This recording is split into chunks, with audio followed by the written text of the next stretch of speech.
Uh-huh. I feel it coming on. Look, can I do right here? Look. Mama say, mama sa, mama makusa. Mama say, mama sa, mama makusa. Mama say, mama sa, mama makusa. Mama say, mama sa, mama makusa.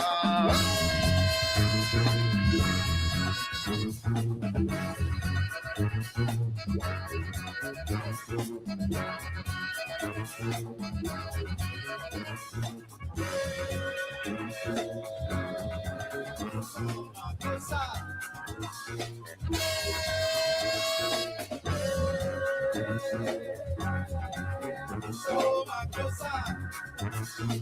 Get it. Let's go.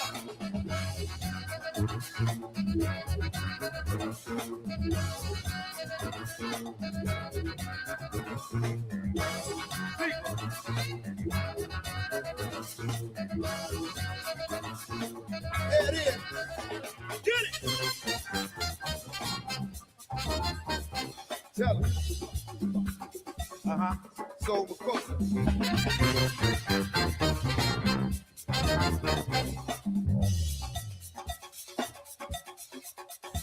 Let's go.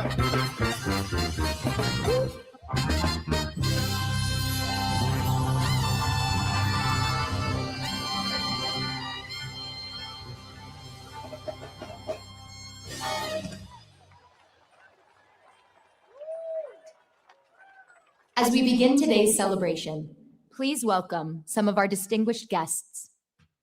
His Excellency, Senator Matteo Renzi, former Prime Minister of Italy.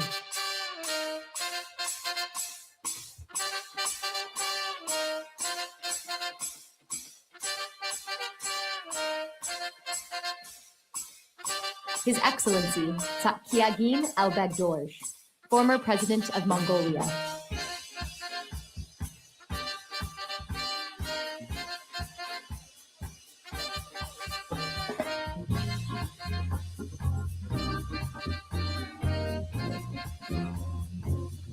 The Right Honourable Justin Trudeau, former Prime Minister of Canada.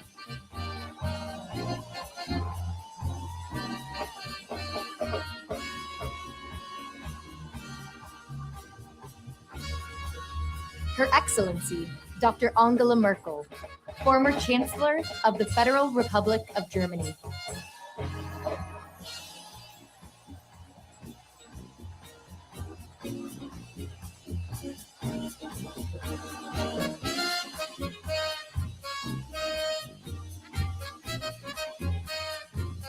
And Vice President Kamala D. Harris and Mr. Douglas Emhoff.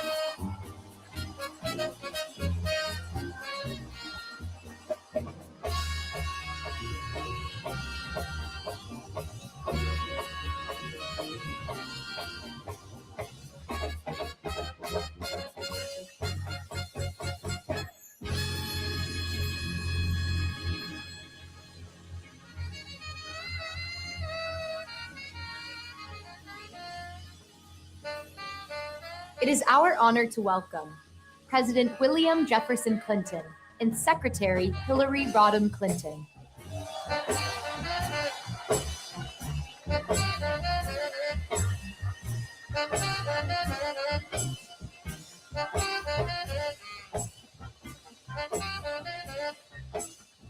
President George W. Bush and Mrs. Laura Bush.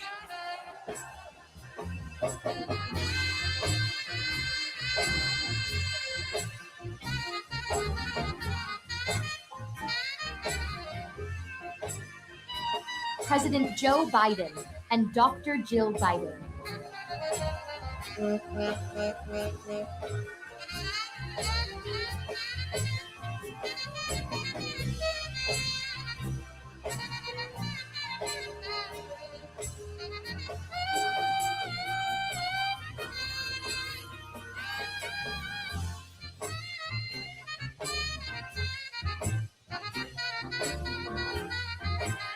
And now please welcome former First Lady Michelle Obama, Malia and Sasha Obama, and our 44th President of the United States, President Barack Obama.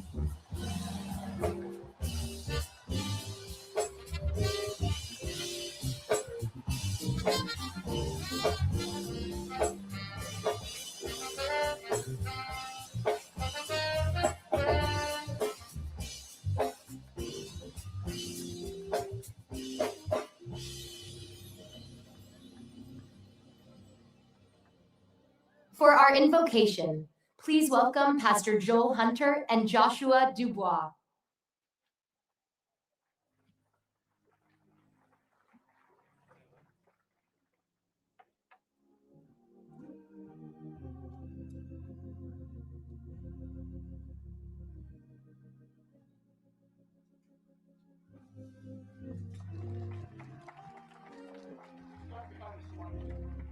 Sorry. If you're a praying person, would you pray with us?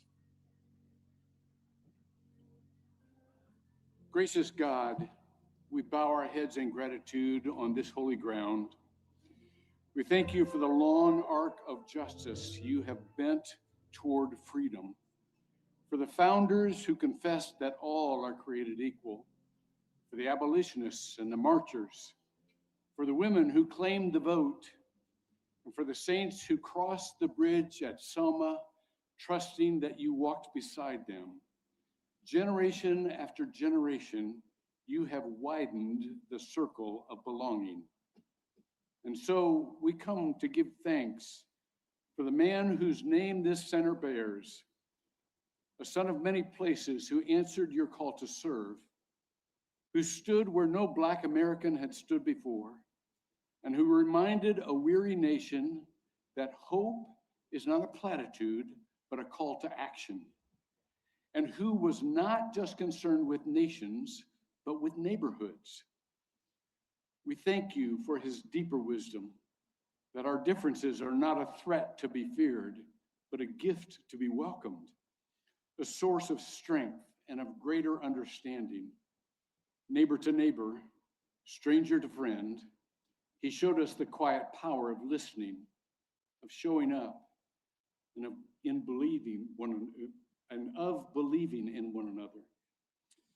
We thank you too for how he loves, a husband devoted to his wife, a father tender with his daughters.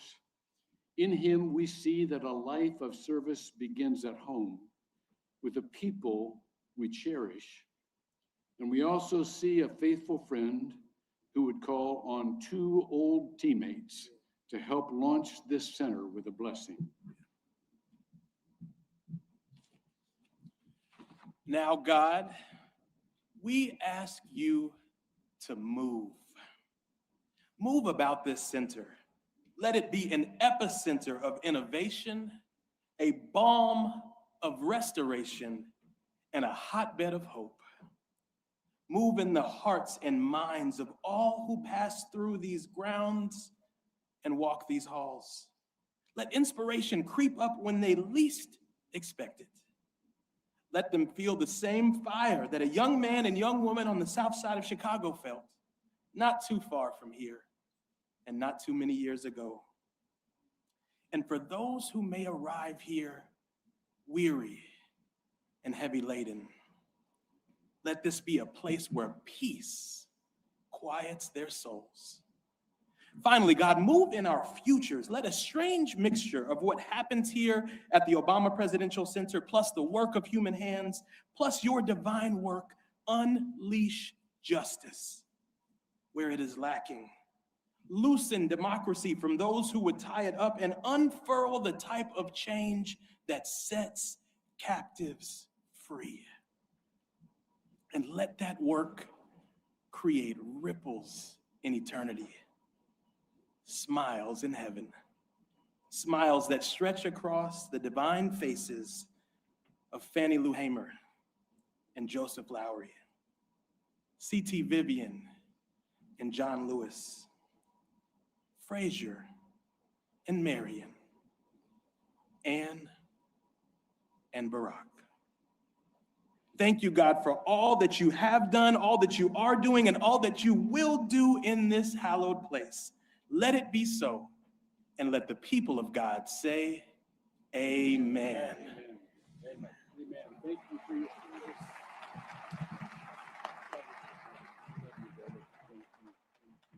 Please stand for a presentation of colors by the Illinois Color Guard, followed by the national anthem.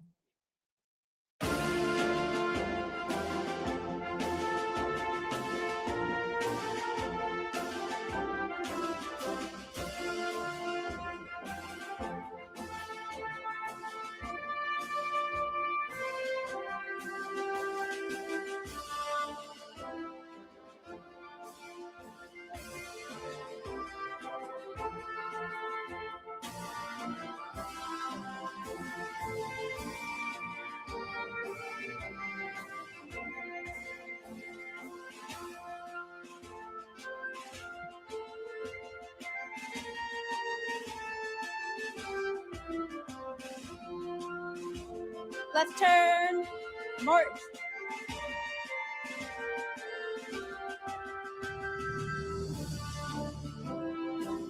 Color guard, halt.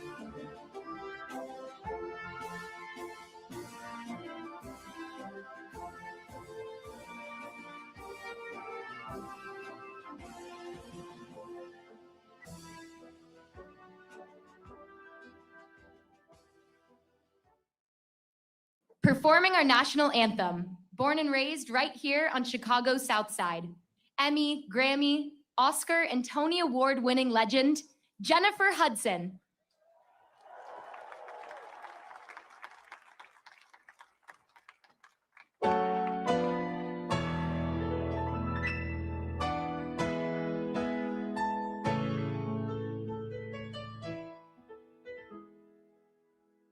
Oh, say, can you see by the dawn's early light what so proudly we held at the twilight's last gleam,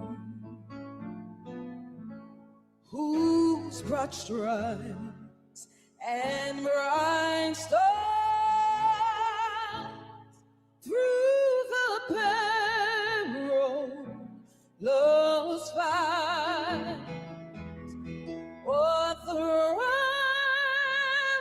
ramparts we watched was so gallantly streaming. And the rockets went down, the bombs bursting in agony through the night that our flag was still there. Oh, send us that star-spangled banner, wave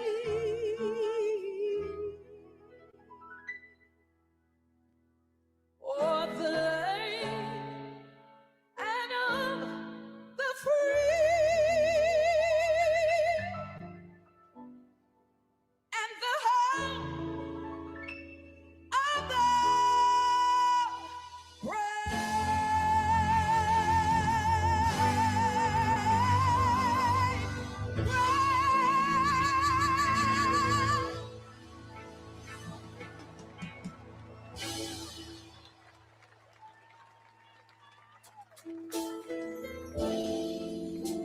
It is such an honor to be here on today. I want to say congratulations, President Obama. Your legacy will continue to live.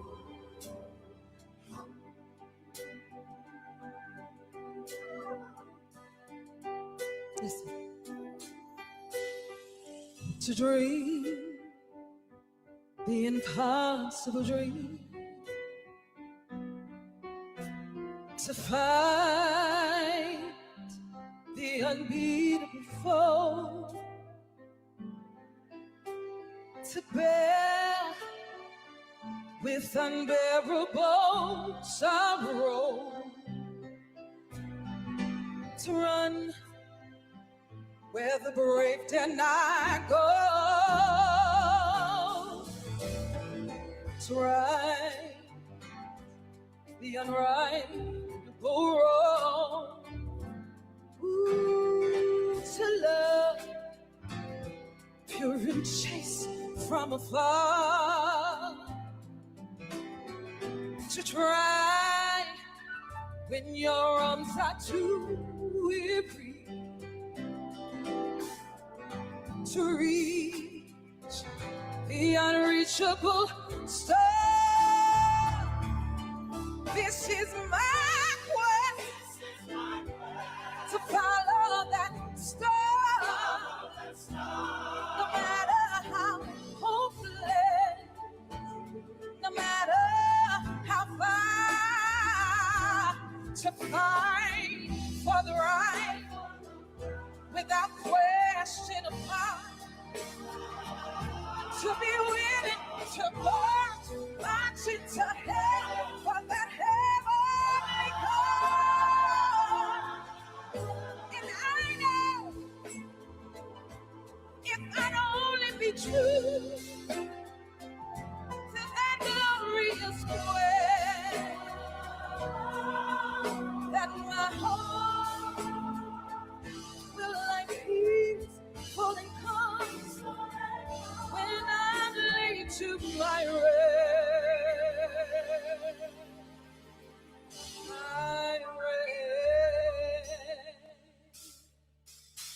And the world would be better for this than what it's going to be covered with stars.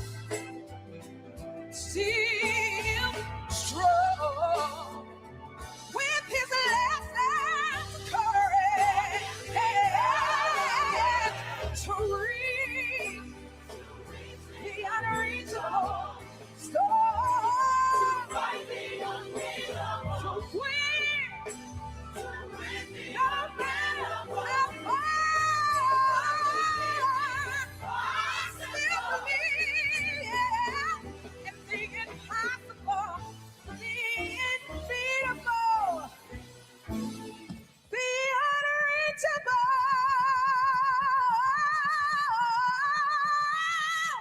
Congratulations. Star!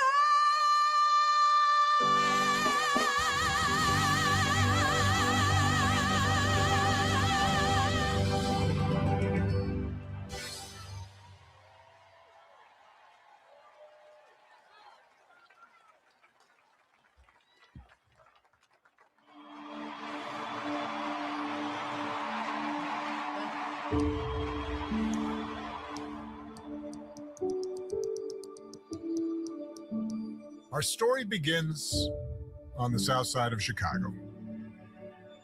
For me, it was here that hope took root.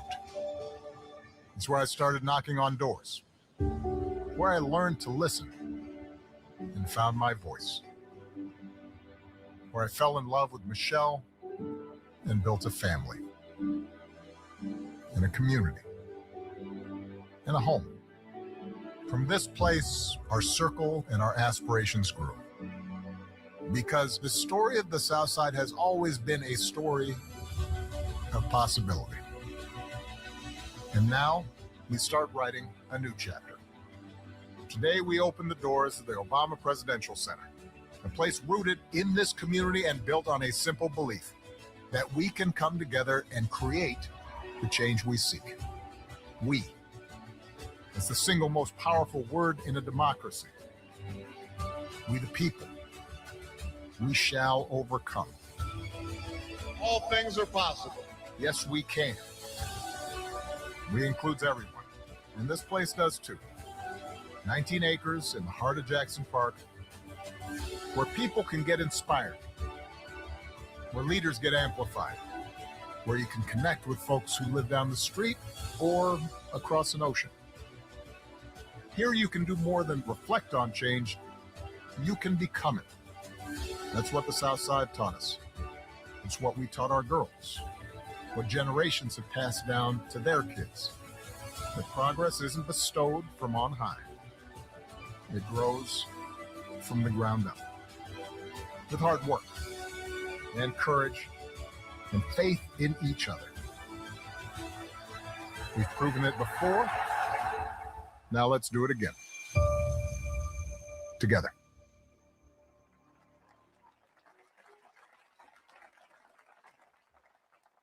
Please welcome a leader who helped shape the vision of the Obama Presidential Center from the very beginning, a longtime advisor to President and Mrs. Obama, Chief Executive Officer of the Obama Foundation, Valerie Jarrett.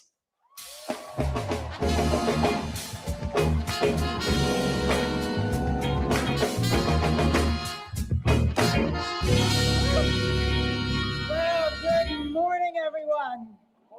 Good morning to all of you who are here in Chicago, who traveled from near and far. Oh my goodness, you're here to celebrate with us, and many of you came through some pretty atrocious weather. And to everyone watching from home, this is a glorious day, and it is for all of you, and the sun is out. So we want you to enjoy the moment. Yes.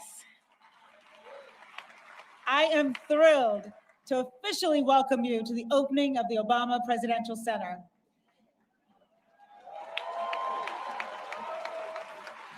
Now, this center is not a traditional museum, nor is today a traditional ribbon cutting. It's a day for music, for fun, and of course, it won't surprise you, for hope. Looking out at this fabulous crowd, I have to tell you, I am so tempted to sing my own rendition of Amazing Grace, but I think I'll save that for another day. Instead, I invite everyone to cheer and dance and get on your feet and enjoy yourselves. This is a campus for everybody, whether you live down the street or on the other side of the world. And we hope you are going to come back again and again.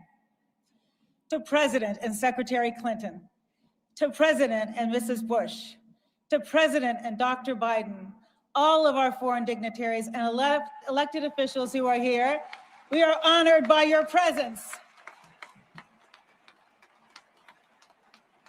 To our Obama campaign and White House teams, to our generous supporters, this day would not have been possible without you. To our neighbors who showed up to countless community meetings and shared their hopes and dreams, and yes, their concerns with us, we hope we have made you proud. To the thousands of talented folks who designed and built this magnificent campus and whose names are forever memorialized in the Forum building right behind me, thank you.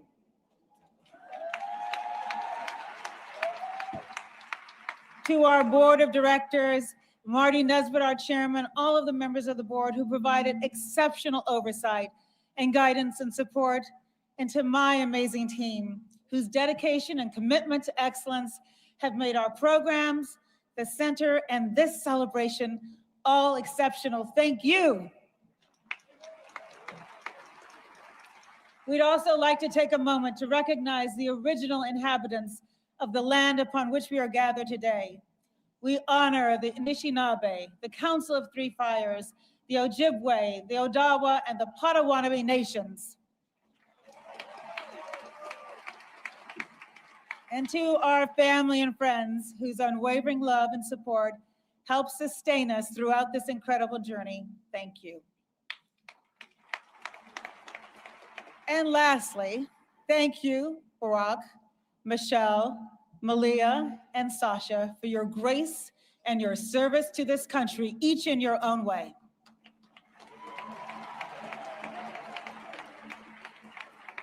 So I grew up on the south side of Chicago, riding my bike right through Jackson Park. This community is home to me, and it is home to the Obamas. I first met Michelle and Barack 35 years ago. They were engaged to be married. Malia and Sasha were a glimmer in their eyes, and they were just beginning their careers. They didn't know what path their lives would take, but they were both committed to a life of service. They were two very young and talented people who wanted to leave the world a little better than they found it. Now, a lot has obviously changed since then, and I'm not just talking about Barack's hair color. Sorry about that. But I'll tell you what has not changed. What hasn't changed is Barack and Michelle's devotion to family and friends, their values, some of the same values we teach our young leaders: integrity, courage, imagination, resilience, and yes, empathy. And their unmistakable belief, their unshakable belief that to whom much is given, much is expected. I am so grateful to them for our deep friendship that has withstood the test of time, and for bringing me along on this extraordinary journey. Now, of course, that history wasn't made by the Obamas alone. It was made by countless people upon whose shoulders they stand, and those who have stood by them through all the ups and downs, including many of you who are here today. People who refused to accept the status quo, who wanted to be part of something bigger and more important than themselves, and who came together to work towards a common goal. When I think about all that hard work and the purpose of this new center, it reminds me of a story about one of our former organizers, our field organizer, Ashley Baya. It was 2007, in the heat of the primary. I traveled to Conway, South Carolina, to try to convince a couple dozen undecided voters to support Barack Obama. Ashley, who was a 20-year-old white woman from Florida, greeted me pretty confidently as we walked in the room. And she kicked us off by sharing her personal story with the group. She told us that when she was 9 years old, her mom lost her job and her health insurance after being diagnosed with cancer. In order to help save money to pay for treatment, Ashley convinced her mom that she loved mustard and relish sandwiches. Yeah, so for a year, that's what Ashley found in her lunchbox. She told the group that she supported Barack Obama for a simple reason. He cared. He cared about making sure that all Americans could have essential and affordable health care. After Ashley spoke,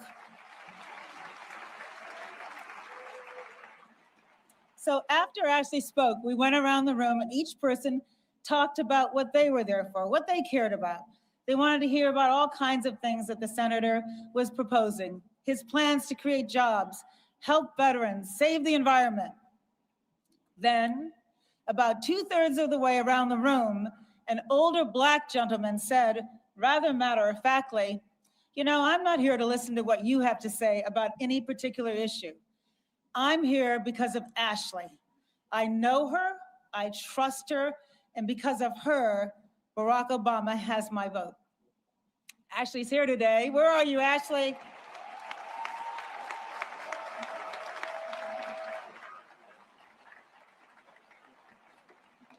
She's not going to stand up. We know there's a little bit of Ashley in all of us.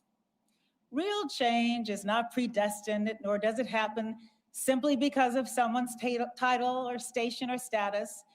Real change depends on trust.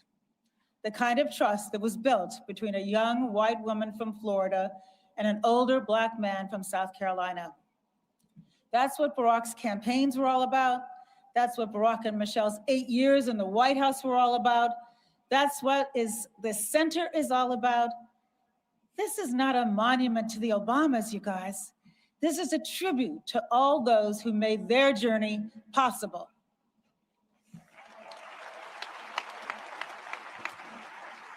Inside this museum and throughout this magnificent campus, you're going to find the stories of ordinary people who did extraordinary things.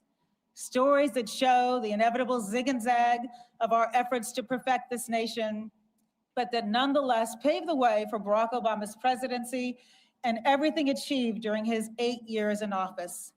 This center is also a challenge to the next generation of change makers because our work is never done. In the words inscribed on the outside of the museum building, we each have the glorious task of continuing to improve this great nation of ours. This center may be named for the Obamas, but it is built for you. So let's celebrate. There are thousands of people enjoying themselves right now on the Midway. So let's check in with our host who's in the middle of the action. Yeah, she's an actor, a producer, and one of the most influential voices of her generation. Marseille Martin. Take it over, Marseille. Hello, y'all, back at the plaza. Hi, Valerie. Thank you, everyone. And yes, I sure am in the middle of the action. The crowd is electric over here. Make some noise. I feel like a whole cookout over here. We got the food truck, music was going, the lawn chairs. We are having so much fun. I also have a bunch of amazing people over here that I would love to talk to because they have incredible stories. Now, okay, we'll start with you guys. What is y'all's names and where y'all came from? Nadej. I live here, but I'm originally from Congo. Nice, nice. My name is Claudia, and I just came all the way from Africa yesterday for this event. Shout out to that. Wait, how long was that flight? I took a first flight that was 6,000 miles, and the second one 4,000 miles. So in total, to 10,000. That is incredible. Now, why was it so important for you to come to this event? Because I had the incredible story. That was in 2008. I was studying journalism in Harvard. And what happened is that Barack Obama became a candidate, and I called my family in Africa, and I said, okay, you know what? I think I know who the next president's gonna be. And it's inspired me a lot. And 3 years after that, I created the first American school in my country because of it. I love that. So how has your time been in Chicago? Have you showed her anything? Any dope sights? We'll try after the event. After the event, he's like, there's an after party after the party. I get that. I get that. I love that so much. And how about you, Andre? Listen, this man's been dancing the whole time. Let me start by saying that. How are you feeling today? I'm great. This is inspirational. This is fiery. I love America. I love Chicago, and I love the melting pot that we still are. And I so with the vision of America. Let's go. Yes. What's like your go-to dance move for today? If you could describe like this whole event, what would be the move?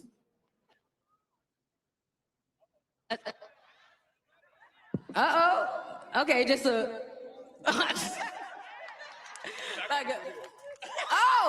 hey, we can do a little bit of that. Okay. Well, listen, we are having so much fun over here at the Midway. Keep up the spirit because history is happening right now. Looking forward to talking to a few more people in a little bit. Now back to you, Valerie. Thank you, Marseille. And now I am excited to introduce our next performer. When we asked her to sing one of President Obama's favorite songs, she told us, well, I've never sung it in public before, but she came up with a new arrangement just for this occasion, and we are so grateful. Please welcome multi-Grammy award-winning artist, Christina Aguilera. Where are you, Christina?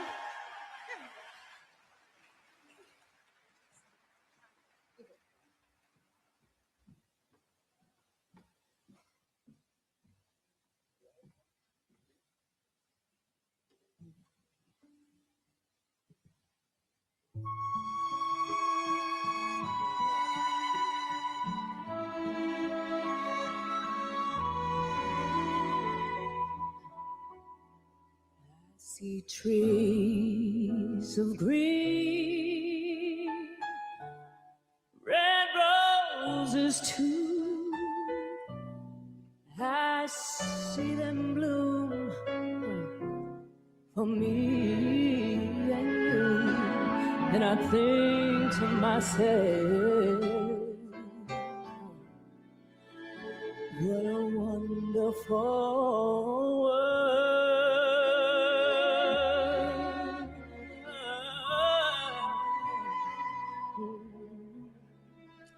I see skies of blue and clouds of white, the bright, blessed day, the dark, sacred night, and I think to myself,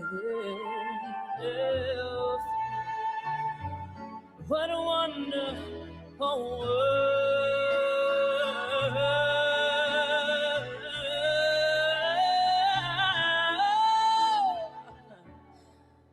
The colors of the rainbow, so pretty in the sky, are also on the faces of people going by. I see friends hands, saying, how do you do? They're really saying, I love you. I hear babies cry. Now watch them grow. They'll learn so much more than I'll ever know. And I think to myself, what a wonderful world. Oh,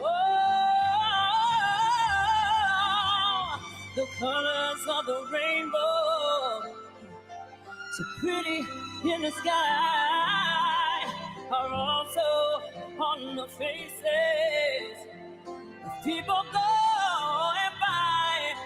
I see friends shaking hands, saying, how do you do? Yeah, really saying, I love you.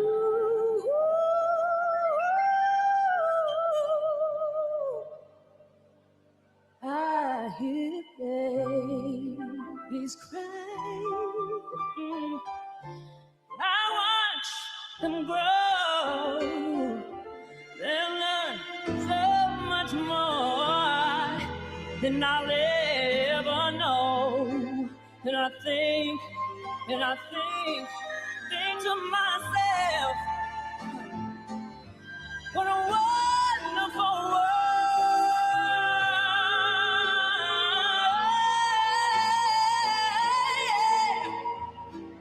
And I think to myself, hey, what a wonderful world.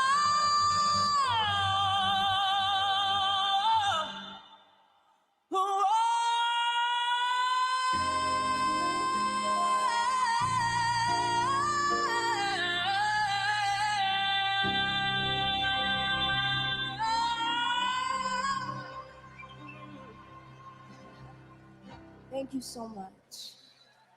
Congratulations, President Obama and Michelle.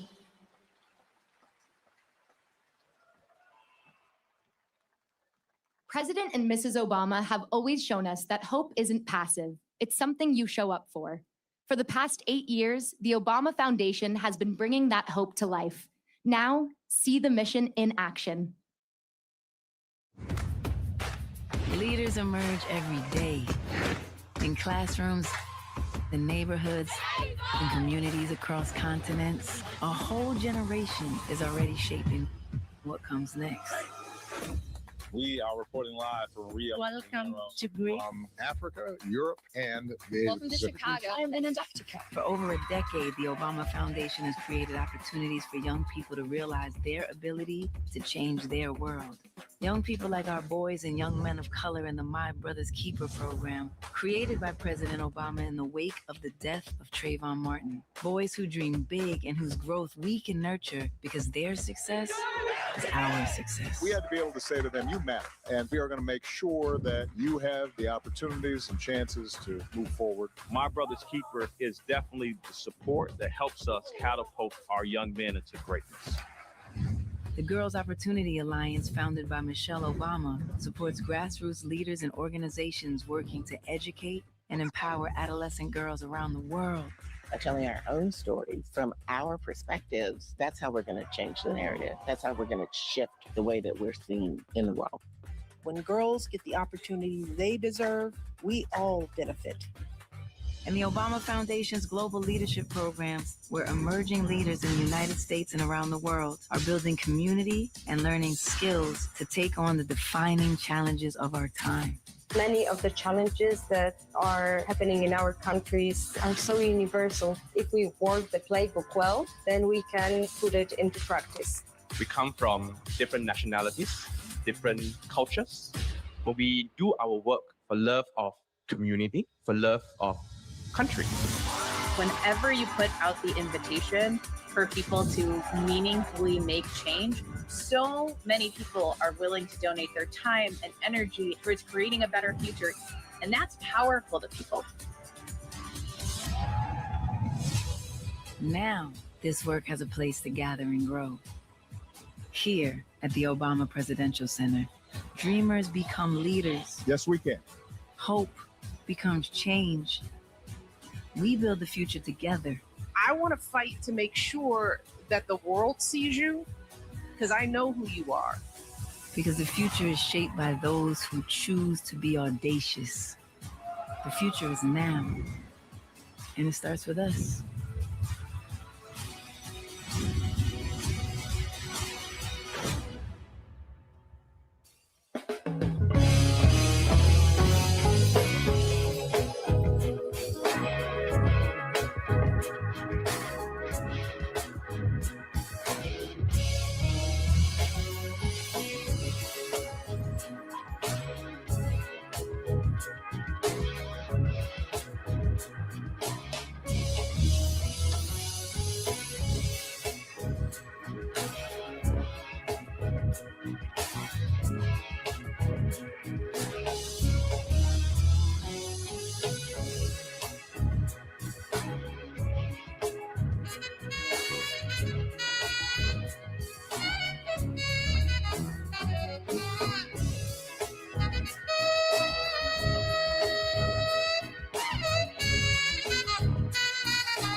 We are back here at the Midway. Yeah, we still making noise over here.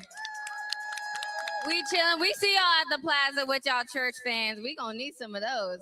Someone bring some over here. Woo! All right, I got a new set of people with amazing stories. Now tell us, what's your name and where you come from? My name is Chris, and I'm thrilled to be here. Where are you coming from? Just north Glenview, Illinois. Right, nice. Now, how excited are y'all to be here? I love it. It's such an honor. I love the Obamas, and I just love it. It's just a wonderful celebration. Beautiful. How about you guys? Y'all excited? We're super excited. We're here from the south side of Chicago, Bronzeville, home with Flossmoor, north side. You know, we're celebrating, and we are super excited to be here. Christian is 15 years old. Oh my gosh. Celebrating with all of us. Yeah. How is this for you? This is my first time at a real historical event. I'm really excited. I love music. I love Obama. I'm just glad to be here. Absolutely. How about you, girl? Where are you coming from? Chicago, north side. Lakeview, basically. It's not that far. Same neck of the woods over here. We are so excited. On a scale of 1 to 10, how big does everyone feel today? Like how emotional, how is the overall vibes for you guys? 100? 2,000. Okay, if there's one word to describe how you feel in this historical moment. Yeah, you on camera. Yeah, you said, here I am. If there's one word to describe how you feel, what would you say? Amazing. I mean, I can't believe I'm here. I'm very excited. There's no words, really. Yeah, how about you guys?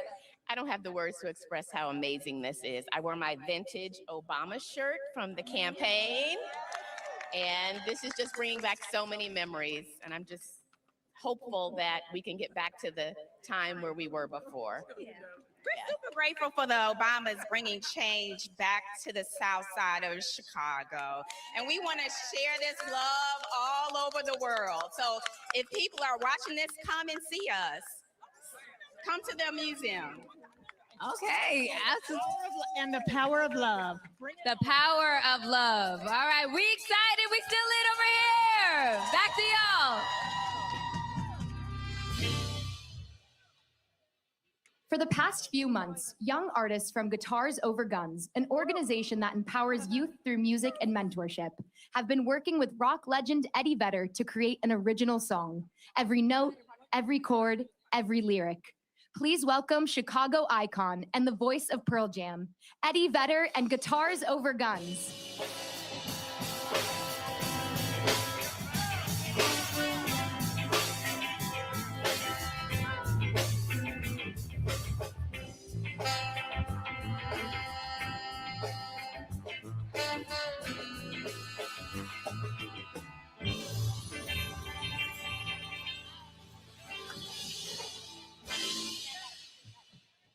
Well, hello, and what an honor to be here. What an honor for all of us to be here on this day. Let me quick introduce you to the band. On lead guitar, 12 years old, this is Issa. Vocals, all 13 years old, we got Joy, Naomi, and Giselle. On more vocals, we got Mason, 13, a veteran of the program. Maisky, he's 20. We have some mentors from the program helping out. That's Jeremiah, Michael, and our leader, Andre. On the bass guitar, the amazing Aiden, 13. And at the ripe old age of 14, we have Cassidy on the drum kit. Now, President Obama was aware that I would be playing music with young musicians from the neighborhood. But when he heard we were writing an original piece, a song just for the occasion, he said, that might be a lot of work. And as usual, he was right. But it's been great work, and it's everything the center stands for. It's inclusivity, it's access to resources, it's mentorship and opportunity. So we thank you for this opportunity. The song is called Better Believe, and I started, but is everybody ready? Yes. Let's go. It goes like this.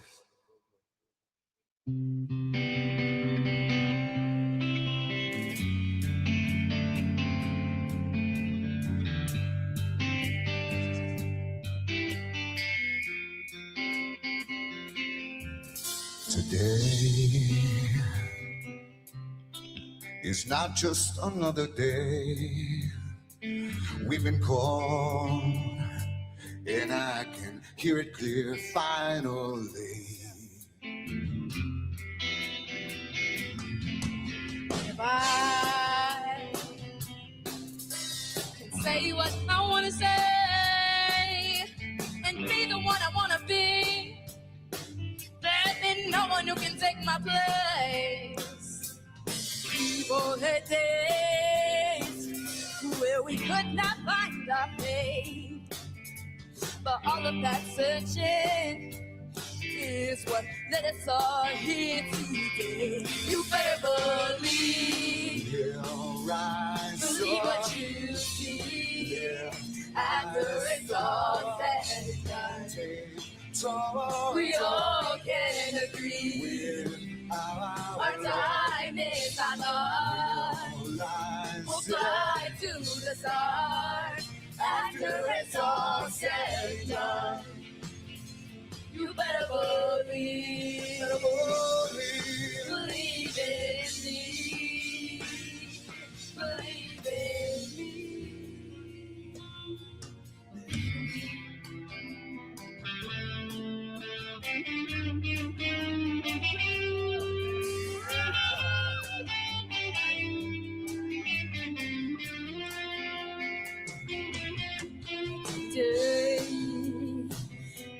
reflection of tomorrow.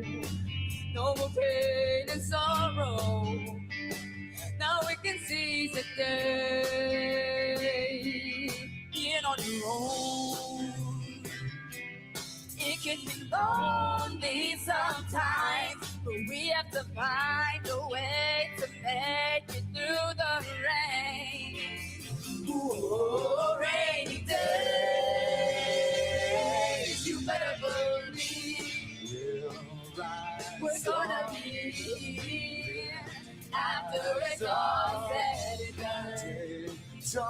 We all can agree our time is not ours.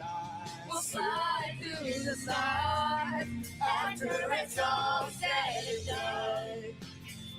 You better believe, believe in me, believe in me.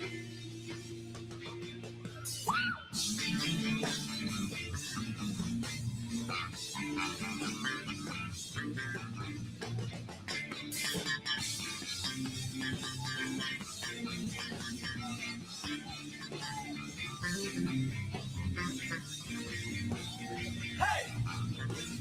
Hey! Hey!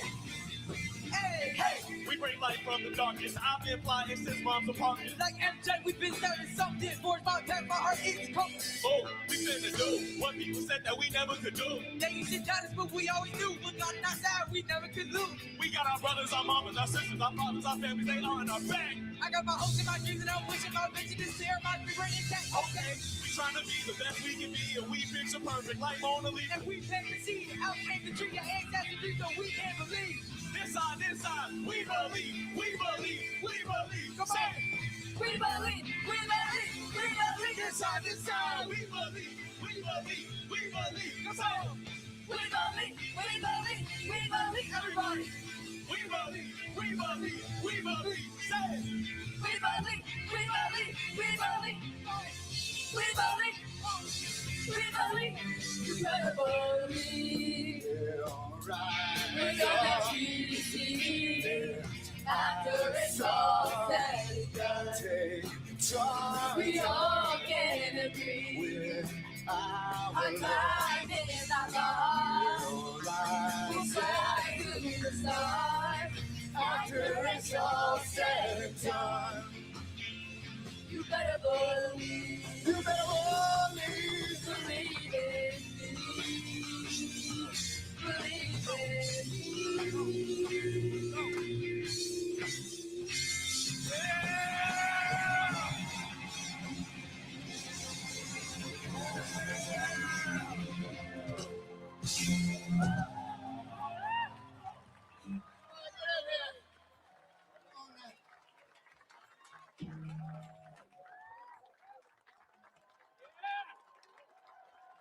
He's an entrepreneur, innovator, and a driving force to make the Obama Presidential Center a reality. A longtime friend of the Obama family, chair of the Obama Foundation Board, Marty Nesbitt.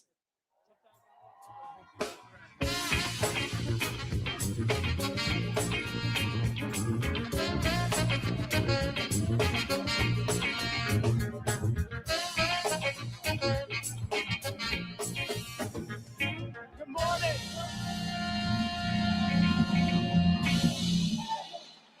I love that tan suit. How y'all like my tan suit?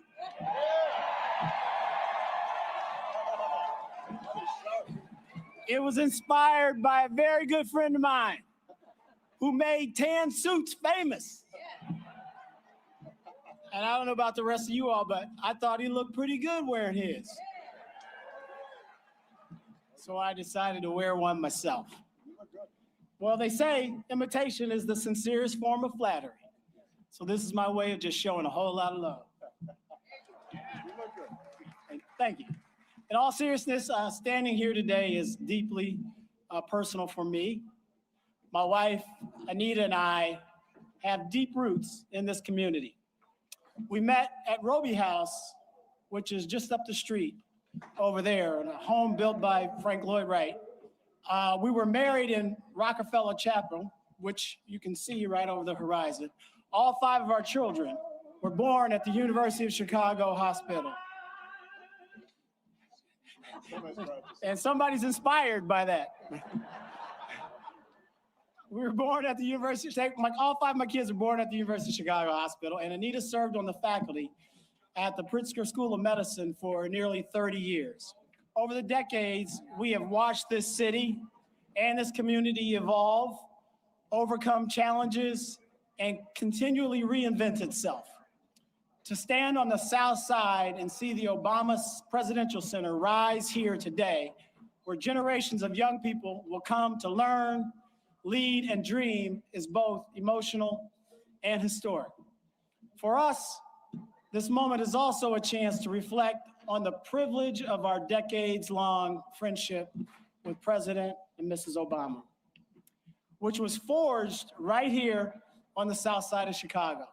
We have watched them grow as leaders, as parents, as partners in a remarkable journey of service. And throughout that journey, we have seen the same qualities that inspired millions around the world: conviction, humility, and an unwavering belief that the power of ordinary people can do extraordinary things. Those values are embedded in this place. This is more than just a building, it's a promise. A promise that leadership matters. A promise that democracy depends on participation. A promise that young people, regardless of where they come from, can make a difference in the communities and in the world. And a promise that the South Side of Chicago will continue to be a source of talent, innovation, and opportunity, and hope for generations to come.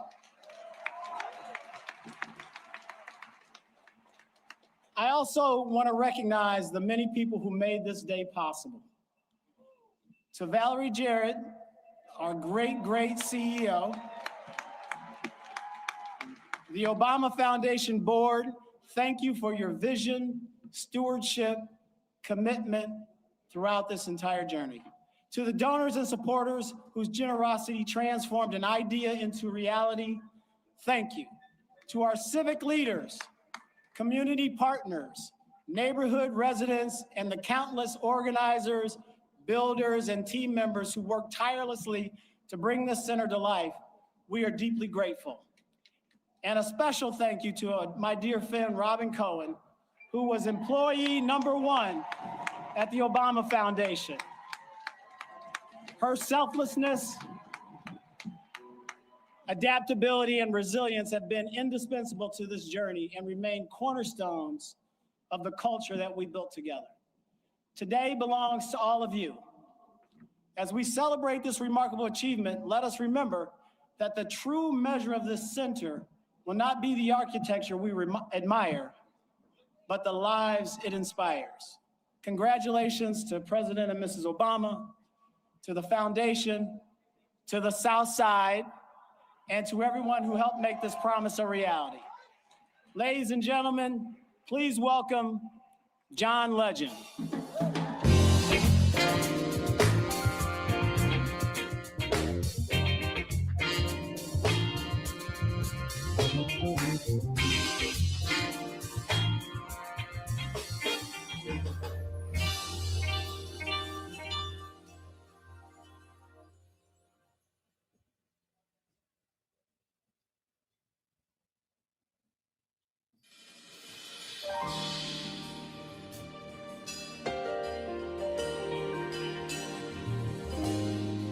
From Chicago's own Donny Hathaway.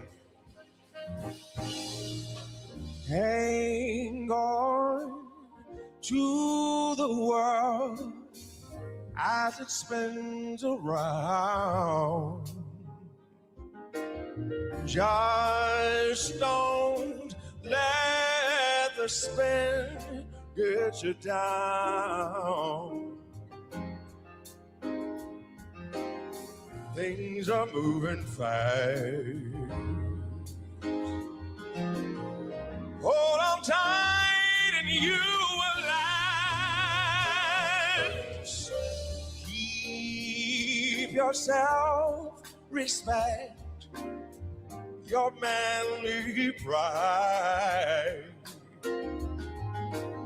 Get yourself in gear, keep your stride. Never mind your fears. Brighter days will soon be here. Take it from me, someday we'll all be free.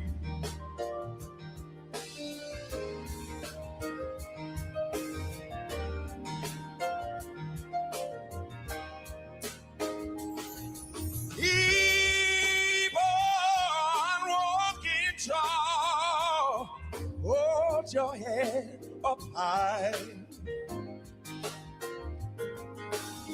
Lay your dreams right out to the sky.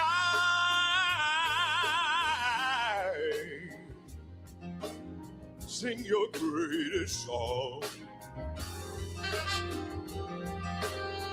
You keep going, going on. Take it from me, someday we'll all be free. Hey, yeah, just wait and see. Someday we'll all be free. Yeah. From me someday we'll all be free, and it won't be long. Take it from me, someday we'll all be free. Yeah.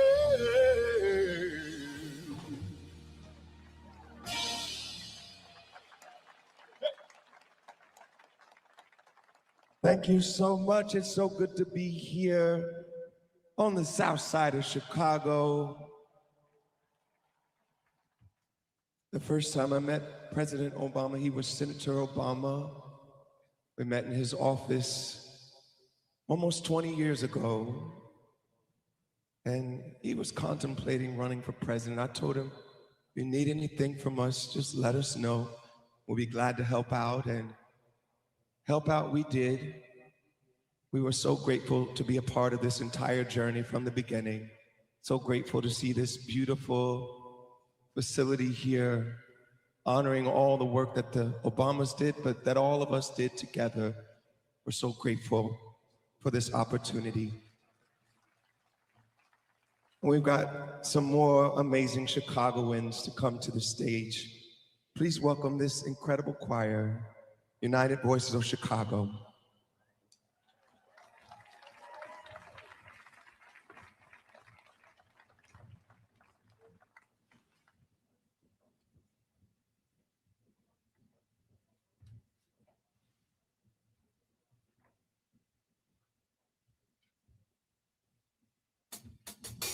One day, when the glory comes, it will be ours, it will be ours. Oh, one day, when the war is won, we will be sure, we will be sure.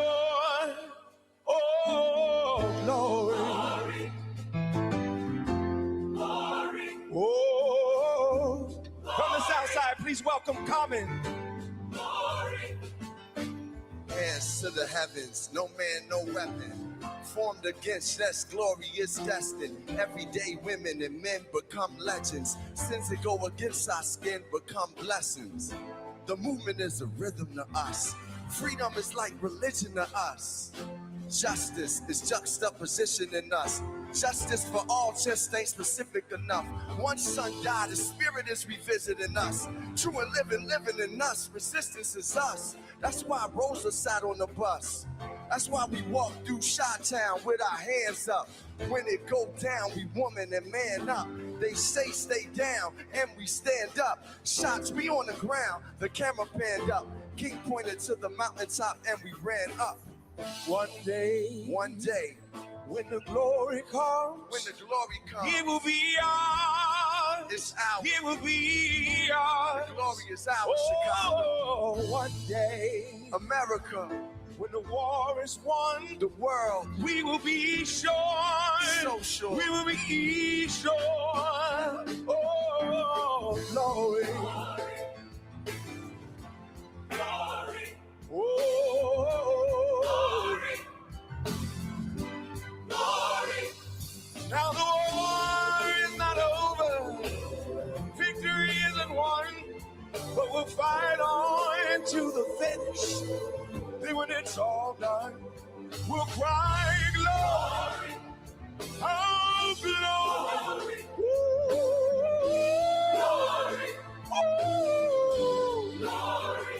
we'll cry glory, oh, glory, oh, Yes.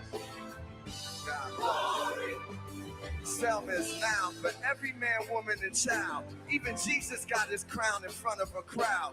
They march with the torch, we gon' run with it now. Never look back, we done gone hundreds of miles. From dark roads, heroes to become a hero. Facing a league of justice, his power was the people. Enemy is lethal, a king became regal. Saw the face of Jim Crow under a bald ego. The biggest weapon. It's to stay peaceful. We sing, our music is the cuts that we bleed through. Somewhere in a dream he had an epiphany. Now we right the wrongs in history. No one can win the war individually. It takes the wisdom of the elders, young people's energy. Welcome to the story we call victory. The coming of the Lord, my eyes have seen the glory. one day, when the glory comes, one day, It will be ours. it's ours. It will be To ours. the Obamas, the glory is ours. oh, one day, Obama Center. when the war is won, War, yes. We will be sure. So sure. We will be sure. To God be the glory, glory. We fight for the Glory. we love for the Glory. we hope for the Glory. Obama Centers for the glory, it's peace for the Glory. Chi-Town is for oh, the uniting voices. Glory. when the war is won, Glory. when it's all said and done, We say it, John. we'll cry glory, Glory. oh, glory, oh.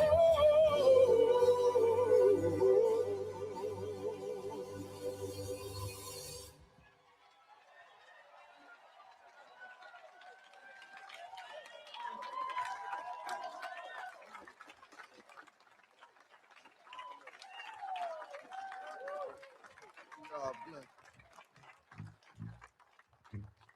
The Girls Opportunity Alliance helped her reach for her dreams. Growing up just down the block, this aspiring filmmaker is now shaping the stories of tomorrow. Welcome, Miss Addison Belome.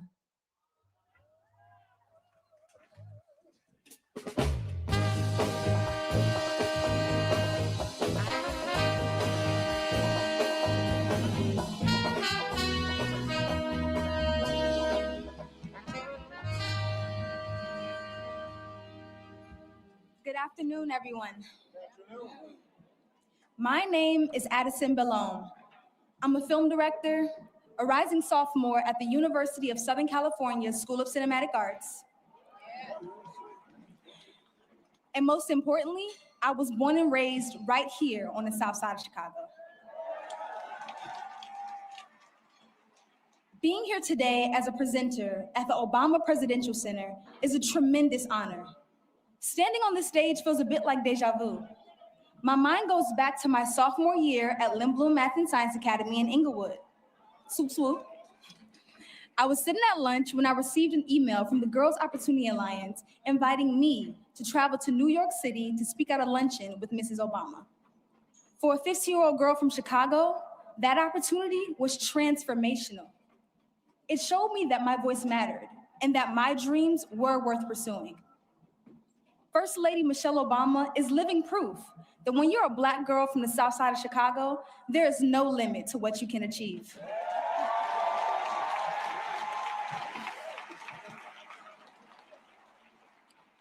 Raised in South Shore and educated at Whitney Young High School,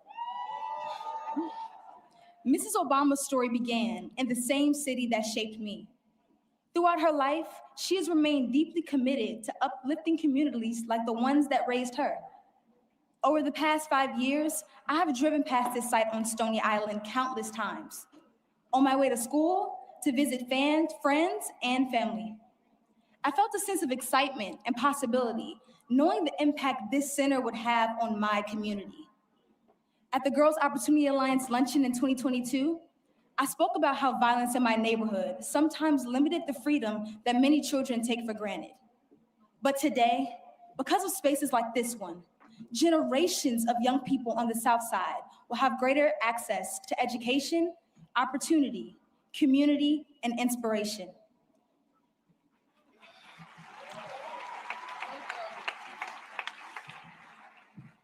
This center stands as a reminder that our neighborhoods are worthy of investment.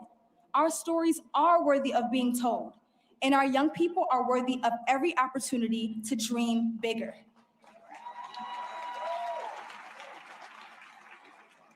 Now, I have the extraordinary privilege of standing before you as I introduce a woman who took a chance on me, inspired me to dream bigger, and has been a constant source of inspiration in my life. Please join me in welcoming the one and only First Lady Michelle Obama.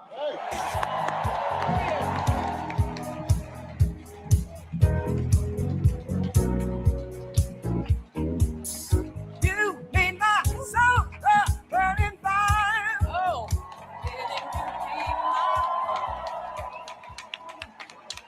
Well, my goodness. I got my tissue in hand. I don't know about all of you. Wow. Hello, everyone. And what a beautiful day, right? Nothing like a project by my husband to bring out the sun. Let me start by thanking Addison for that magnificent introduction and for exemplifying the heart, excellence, and determination that has blossomed right here on the South Side for a very long time. I also want to send some love to everyone who made this day a reality. The construction workers, landscapers, designers, the architects, artists, chefs, our staff, our board members, our donors. Barack and I simply cannot thank you enough for the care and brilliance you poured into every square inch of this campus. I also want to recognize all of the elected officials and distinguished leaders from around the city, the state, the country, and yes, the world. Thank you for being here to celebrate with us, especially to all of my fellow formers, to Joe and Jill, George and Laura, Bill and Hillary. Thank you from the bottom of my heart for your service to our country over so many years. And for your constant friendship and support of our family. We love you guys, truly. Oh, to our daughters, Malia and Sasha, who will always be my babies. Even though we're no longer playing hide and seek on the South Lawn with Bo or hosting sleepovers in the solarium. I see a lot of some sleepover girls here. You both have grown into such brilliant and beautiful young women, making your way out there in the world. Thank you for bringing so much joy and spirit and energy to a life you had no voice in choosing, and for making us proud every step of the way. Love you, babe. Oh, so please indulge me for a moment, because I'm gonna take a little time to do something that I know my husband will not do today. and that is to fully sing his praises.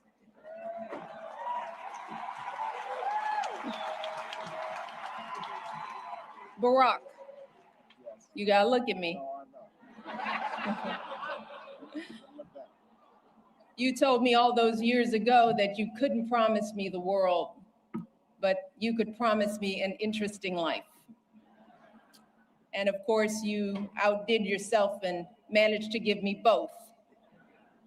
I know it hasn't always been easy, but there hasn't been a single second through this experience that standing by your side hasn't left me in awe. 8 years in the crucible, and not once did you melt from the heat. Not once did you let it harden you. Instead, you used it to reveal your truest essence, your stubborn optimism and unflinching courage, your dazzling brilliance and unpretentious decency, your ferocious work ethic, an absolutely unshakable moral fiber.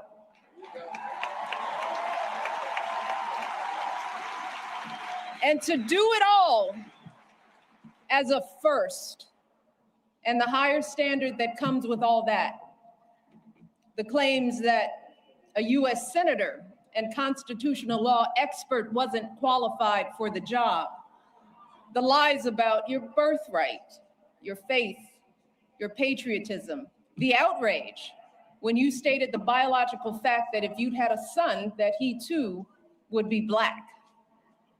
Yet, you were unflappable at every turn, always focused, always calm, always looking at the long view.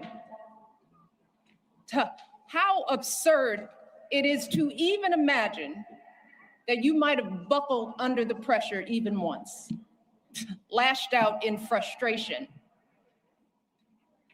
lost your temper. How absurd it is to imagine that you might have done anything but make our family and this entire country proud.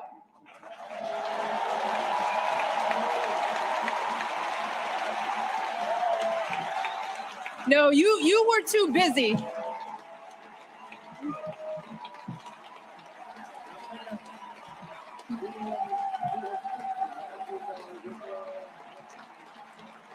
I'm not done, y'all. Not done. So much to say. You were doing the people's work, rescuing our economy, expanding healthcare, ending a war, ordering the Bin Laden raid, saving an auto industry, winning a peace prize.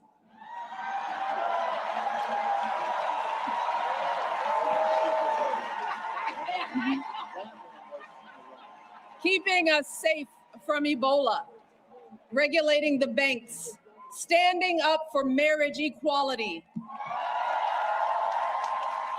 listening to science, and comforting an entire nation in the face of unspeakable tragedies. And you did it all with such grace and class and cool that you made the hardest job in the world look like a walk in this beautiful park. Your mother, Toot, Gramps, you are a tribute to their love. They are up there grinning and hugging today because you never forgot who you are and where you came from. Single mother, working hard to get by and get an education and show her son the world. Grandparents who didn't have much, but they had the perfect recipe to nurture your flame. You never forgot the folks in the union halls and church basements here in Chicago, where you first put your ideals to this test. You never forgot all the voters you registered and students you taught and neighbors you organized. You never fell for the temptation of a quick fix or an easy payday.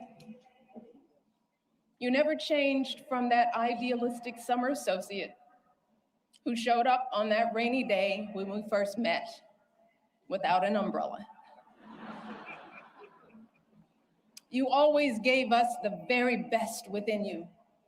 And in doing so, you reminded the rest of us that we could too.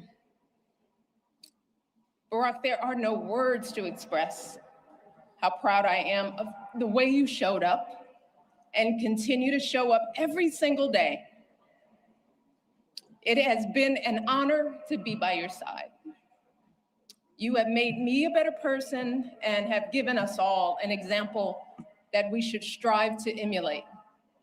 And I hope you know, there is truly no higher calling than that. All right, to all of you joining us today, our invited guests, and everyone listening and watching from afar. The Obama Presidential Center was created as a beacon of hope, a monument to our unshakable values, the ones my husband has exemplified his entire life: equality, empathy, honesty, inclusion, fairness. And especially during these anxious and divisive times, it is so important that we remember that those values are not unique to my husband. They are the same ones that your husbands and wives, your parents and children, your friends and neighbors exhibit and pass on. Every single day, millions of people in this country wake up doing their very best to live decent and purposeful lives. Yeah, we're all tested in one way or another. And there are plenty of times we all fall short. But deep down in our hearts and souls, we all know right from wrong. We know selflessness from greed, righteousness from injustice. We understand that we all rise and fall together, that every last one of us is an invaluable contributor to the greatness of America. And I'm talking about the workers living paycheck to paycheck, hoping to give their kids a better future. The teachers using their own money to take their students on field trips. The business owners struggling to meet payroll but refusing to close their doors. All those folks sweating over stoves to provide meals for their communities. Folks shivering in the freezing cold to deliver our packages, picking up trash to keep our parks clean, volunteers dedicating their weekends to coaching t-ball or directing the church choir or mentoring a child. That's where the truth of this country lies. Not in grabbing as much as we can get for ourselves or knocking folks down to prop ourselves up, but in the overwhelming goodness, the relentless striving, the quiet dignity that is inside all of us. Our greatest hope is that this center can reflect back just a fraction of that light, that it can capture the beauty of who we all are, no matter what we look like, or where we come from, or how much money we earn, or how we pray, or vote, or speak, or love.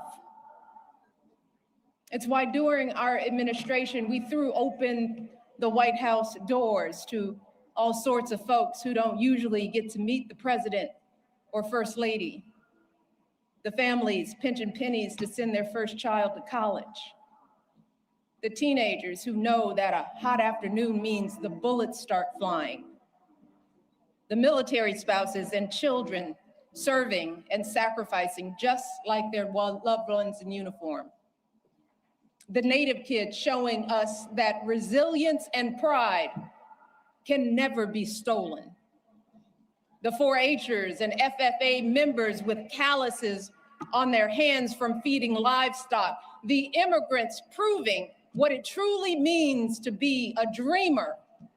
These folks These folks aren't Americans too. They are America. They are the beating heart of this country. They are us and we are them. And to ignore this simple truth, to refuse to respect the contributions and experiences of people who aren't exactly like us, y'all, puts us all at risk. Failing to see the humanity in all people puts us all on a slippery slope. And once that slide starts, there's no telling where it stops. A dangerous precedent that flies in the very face of our faith and of the founding promise of this democracy, that all of us are created equal, that each of us is a child of God with inerrant value. And no one, and I mean no one, has the right to sit in judgment of who's American enough.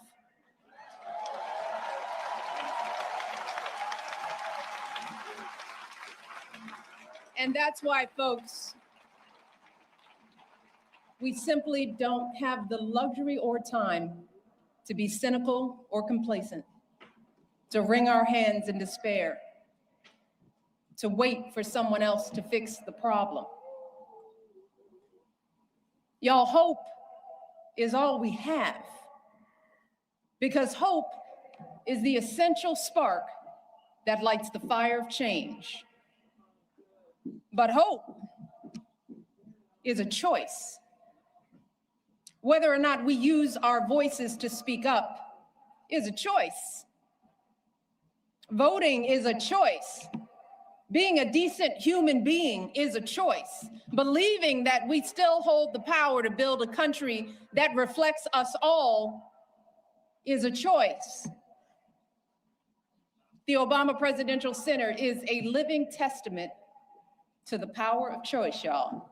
The historic example that millions of you gave the world about what this imperfect democracy has strived for and achieved, and an urgent call to go out there and do it again. So I hope that when you walk through this campus and bring your children here, you are reminded of the power of choice and the steady work of change.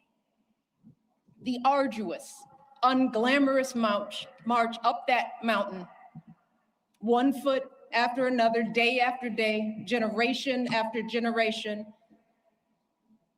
But I also hope you fully absorb the elation of achieving something together.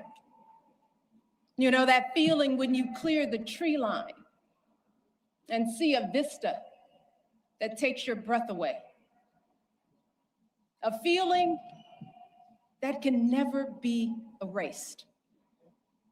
And I know that can be hard to grasp right now, when everything feels so upside down, when fact and fiction run together, when folks seek to stifle speech, limit access to education, devalue diversity, erase the inconvenient parts of our history, when our phones constantly buzz with the latest outrage. So I hope that this place can offer a respite from all that, at least for a little while. I hope it can reignite the optimism and empathy and ambition that has always powered this country's greatest change. So we want you to come here and put away your phones and talk and laugh and cry, because you're gonna cry, and make new friends. Get your hands dirty in my garden. Push your baby on a swing in the playground. Have a romantic picnic on the great lawn. Because that's the work of democracy too. Being neighborly, taking care of public spaces, having some fun, enjoying each other, shaking out of the isolation and division that have crept too deeply into our lives. And to my fellow Southsiders, I want you all to make this campus a part of your lives. Be inspired by the world-class art. Check out the books from our beautiful public library and bring them back on time. Drop some beats in the recording studio, hit some corner threes at home court, hold birthday parties, jumpstart clothing drives, host citywide cleanup days here. Use this campus to show off this place we call home. This joyful place where Marion and Fraser Robinson taught their 2 kids to dream big. This hopeful place where an unknown guy with an unknown name took flight. This stubbornly optimistic place where family after family scrapes and claws and laughs and dances their way to a better tomorrow. That's what this has always been about. Barack and I have always said that this center is grounded in our stories, but it has never been about us. It's never been for us. And it's gonna be here long after we're gone. So what it becomes and how it's preserved, that work has to be done by all of us, just like our democracy. And thankfully, you have shown the world what we are capable of. You've proven that a lasting legacy isn't an award or a name on a building or a number of zeros in a bank account, but the difference we make in one another's lives. It's about seeing each other and showing up for each other and carrying each other when we're weary or faltering or losing faith. That's how you build something that endures. And that's what you all have done at every twist and turn of this extraordinary journey. You have protected and proclaimed the hope that beats within the heart of this campus. You've rekindled and renewed this untamable, unpredictable, and unbreakable democracy. And I know that you all are going to astonish us even more in the months and years ahead, because you all have proven beyond a shadow of a doubt that when we truly see each other, when we strive to bring out the best in ourselves and one another, oh, there is no limit to how high we can go. Thank you all. I love you all. God bless you, and God bless this country we love.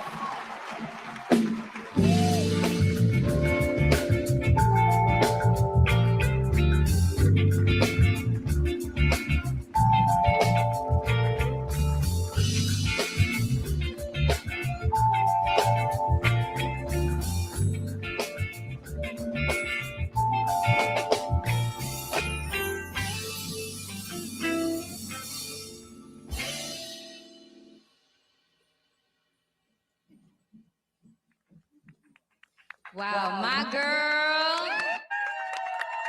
I love her so much. Mrs. Obama talked about the power of community, and moments like this matter because, listen, somewhere in this crowd is a future filmmaker, a future teacher, a future entrepreneur, a future creator, a future anything.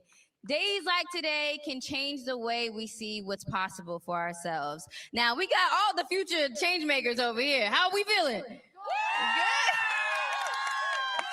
Listen, I'd love to start with you because, listen, we was watching together Mrs. O's speech, and I saw you in tears. What does this mean to you and your sons, and what does this mean as a whole being here in this moment? It means absolutely everything. I brought my 2 boys from California so that they could see a leader that was a part of everything: integrity, honesty, true leadership, a beautiful love for his wife. So it means everything. Well, we are so excited. And listen, Not only are we excited, we are so happy to keep moving forward, keep the energy alive, and we'll check back with y'all soon.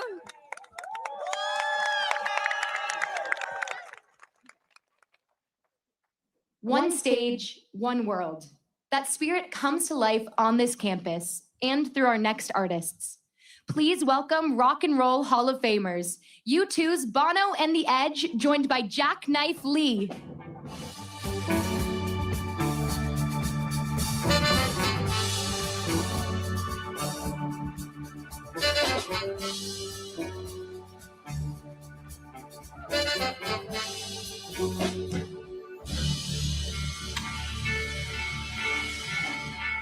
Roots in the house. West Love in the house. What a house. What a wonder. They're calling it the Obama list at home, just so you know. We're here representing the Irish in Chicago and all over the world. And yeah, thank you for the loan of your country. Some of us might not be, some of us are not giving it back. So here we go.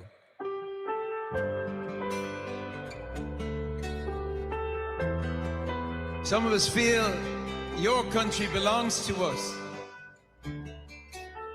which is mad but true. I mean, like all of us. And in some mythological way, you know that's true.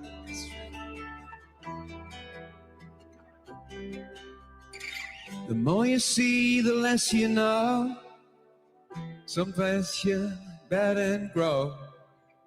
How much knew more then than I do now.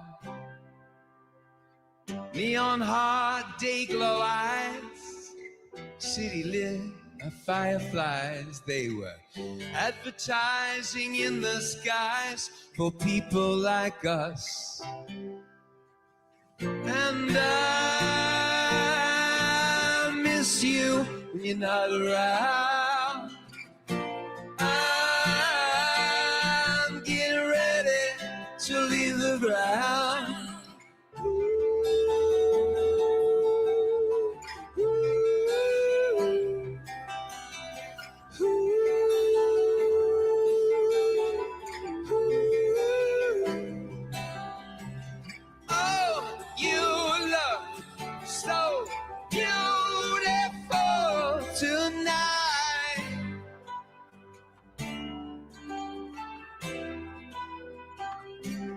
In your city of blinding lights, don't look before you laugh. Look ugly in a photograph. Flash bulbs, purple irises the camera can't see. We watch you walk unafraid, watched in the clothes you made. Can you see the beauty inside of me? What happened to the beauty I had inside of me? And I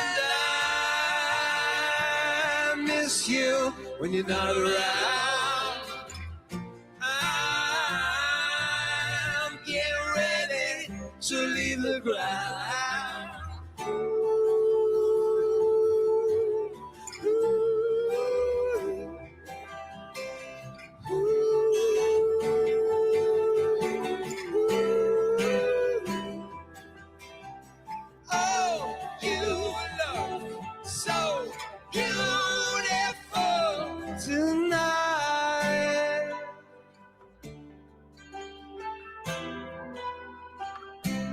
In your city of blinding lights,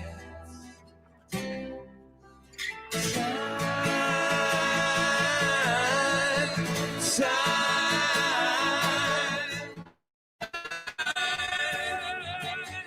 Oh, leave me as I am. Time.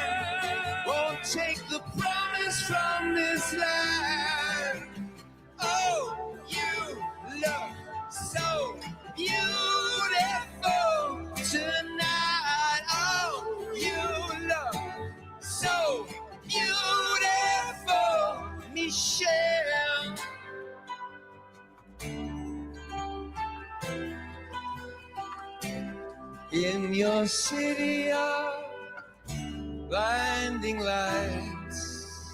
The more you know, the less you feel.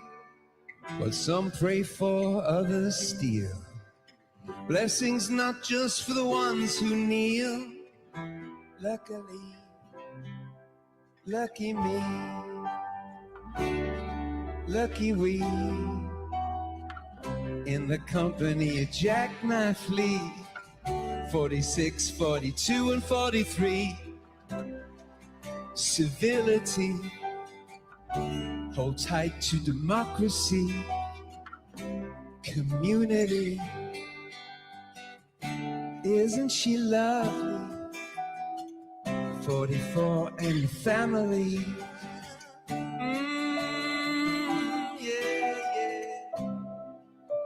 Michelle, my belle. Michelle, my belle. Sing it now. Michelle.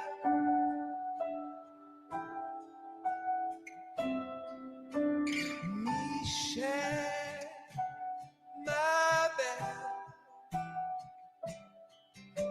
Michelle, our belle. Don't touch my wife. Michelle.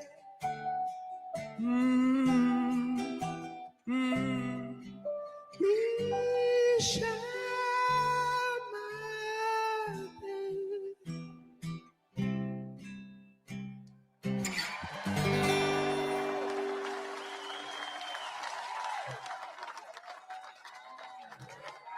Please welcome Nigerian music sensation, Thames.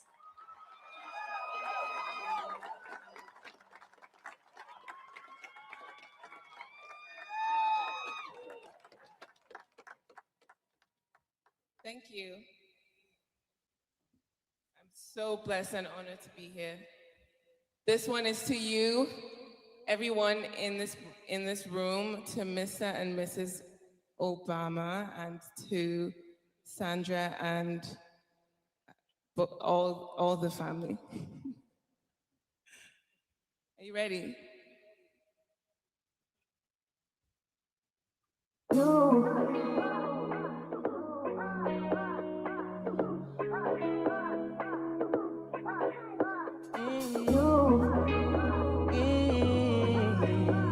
Yeah. This is my decision. This is my decision. I don't think you listen. You listen. I don't think you listen. For me to come out, it must mean I'm at the door. It must mean I'm not the same. It must mean I'm on your case. For me to come out, it means that I'm at the door. I wanna show you my world. Give me one break, I need faith. Faith to believe you, faith to receive you. Give me something I'm lacking. I don't need nothing. You are my everything. Oh yeah, only me and you. Only me and you. Only me and you. Only me and you. Only me, only you. Only me and you. Only me and you. Only me and you. Only make me your matter. Make me your matter. Make me your matter. Show me your substance. Make me a person. Make me your person. Give me one break. I need faith. Faith to believe you. Faith to receive you. Give me something I'm lacking. I don't need nothing. You are my everything. Only me and you, yeah. Only me and you. Only me and you. Only me and you. Only me, only you. Only me, only you. Only me and you. Only me and you. Only only me and you. In my head, only me and you. In my head, only me and you. In my head, only me and you. In my head, only me and you. Ooh, me and you. Me and you. Me and you. Me and you. Me and you. Only me and you. Thank you so much. Please welcome Latin music superstar, Mark Anthony.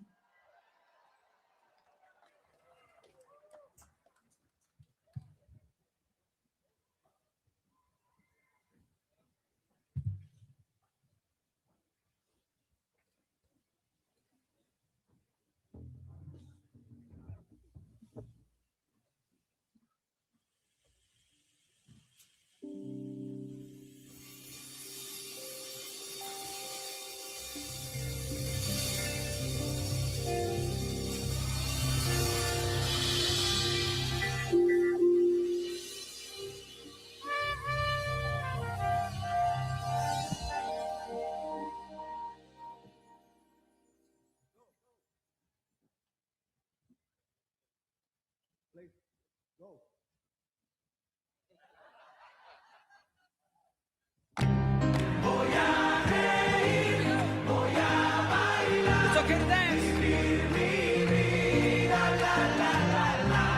Voy a reír, voy a gozar, vivir mi vida. Voy a bailar, vivir mi vida. Voy a reír, voy a gozar, vivir mi vida. A veces llega la lluvia para limpiar las heridas. A veces solo una gota puede vencer la sequía. ¿Y para qué llorar? ¿Para qué? Si duele una pena, se olvida. ¿Y para qué sufrir? ¿Para qué? Si así es la vida, hay que vivirla, la ley. Voy a bailar, vivir mi vida, voy a reír, voy a gozar, vivir mi vida.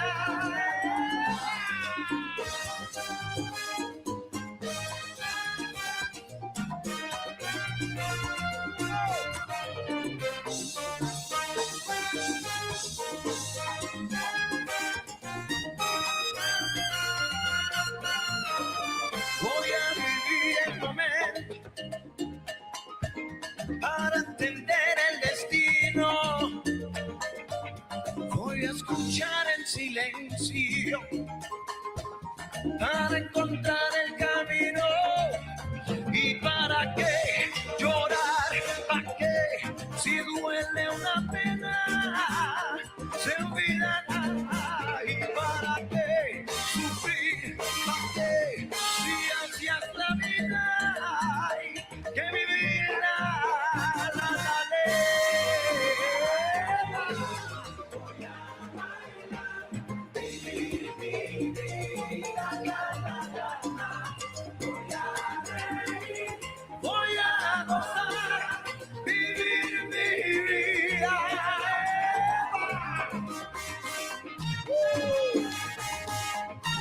It's okay to dance.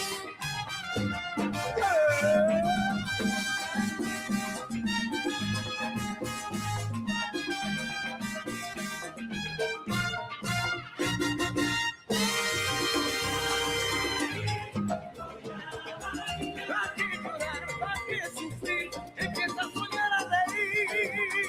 Voy a reír, voy a gozar. Siente y baila y goza, que la vida es una sola.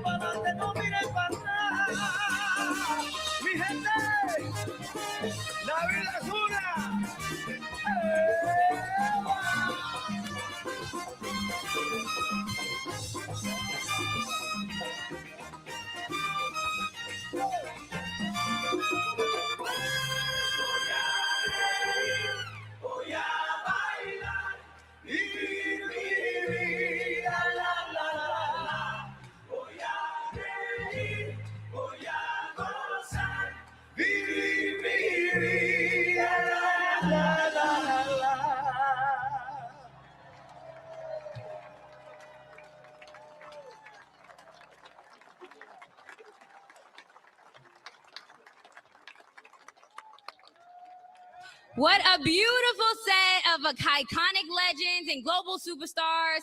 Here's our last little hurrah here at the Midway. We got someone that's incredibly amazing that worked at the Accidental Activist, which is incredible. We got Malia's art teacher. You want to say hi? Hey, Malia. Sweet. Today is your girl's birthday. So happy birthday. Best birthday ever.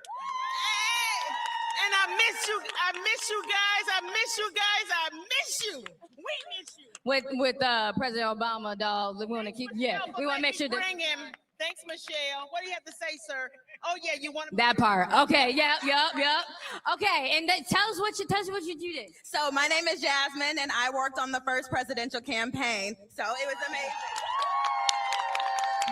We got some incredible people out here. It's been so amazing. What is this for you guys? Like, it's been just a whirlwind of iconic people and beautiful sets, and I'm just so happy. I'm happy to be here. Listen, I double dutched. I learned how to double dutch for the first time. My homeschool self finally learned. And listen, we are excited. This has been so incredible. Thank you to the Midway. Keep your energy up. There's still more to come, and I'll see y'all over there.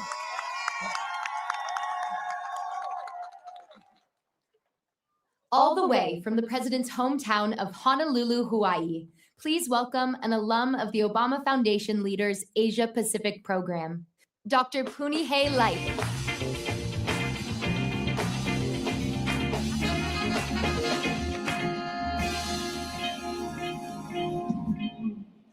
Aloha. Aloha.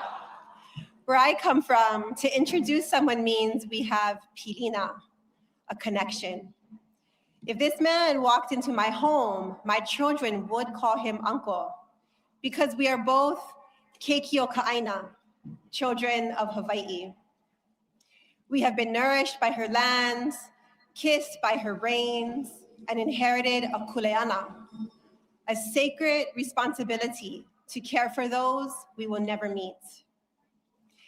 To introduce him today is not just to talk about who he is, but to share what he invites out of each of us.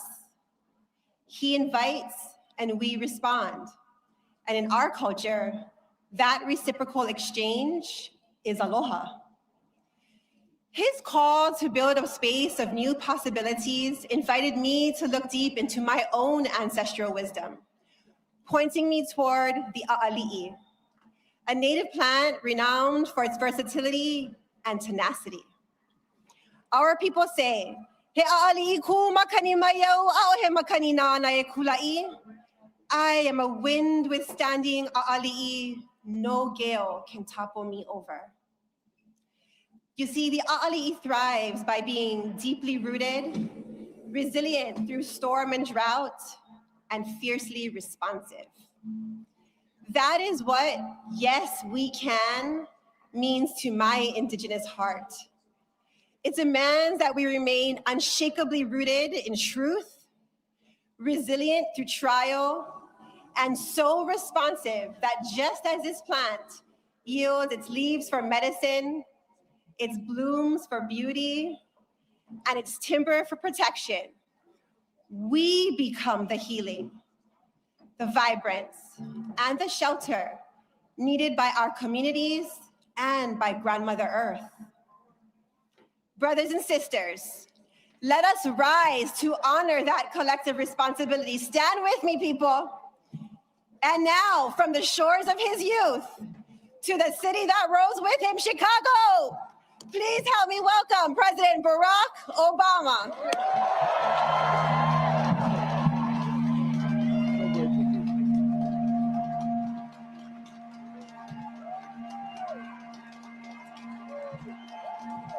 Hello, Chicago. Sweet home, Chicago. Please have a seat. Thank you, Kunihi, for that outstanding introduction. President and Mrs. Bush, President and Secretary Clinton, thank you for being with us today and for your devotion to our country. And President and Dr. Biden, thank you for your steadfast partnership for 8 years. Joe, we started as running mates and ended as family. And we would not be here without you. And we are grateful.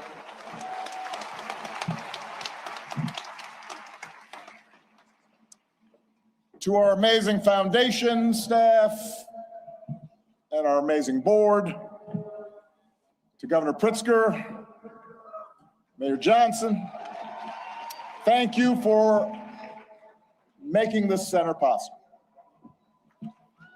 To congressional leaders and foreign dignitaries who've made the trip, I cherish our partnership together and all we got accomplished together. Thank you.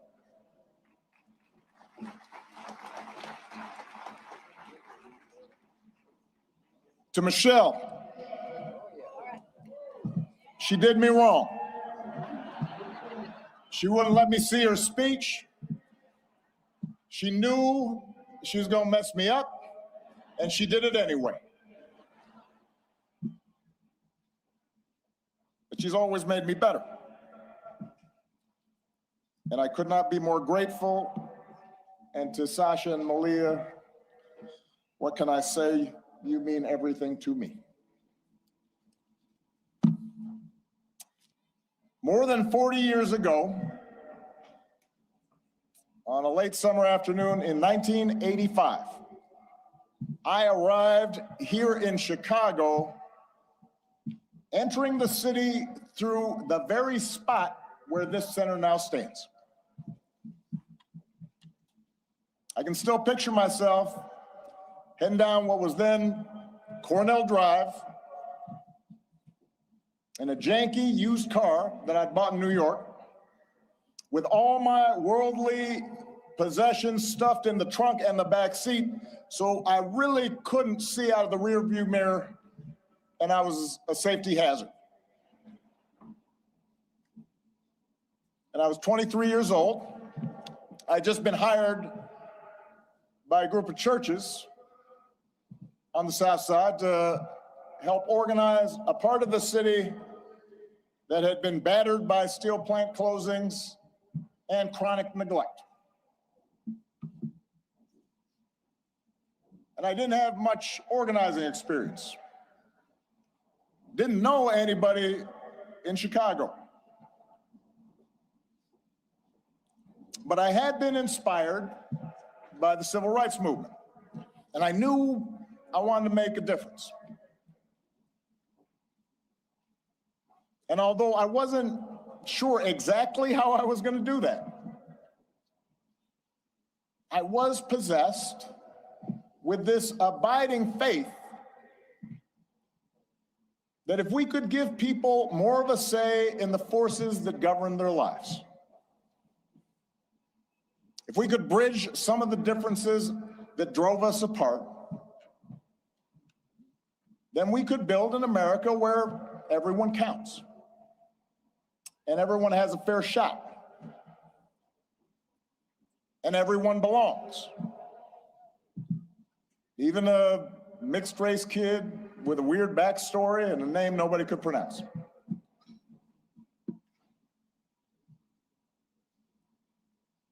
And it was here, in this city, a city of broad shoulders, that I found what I was looking for.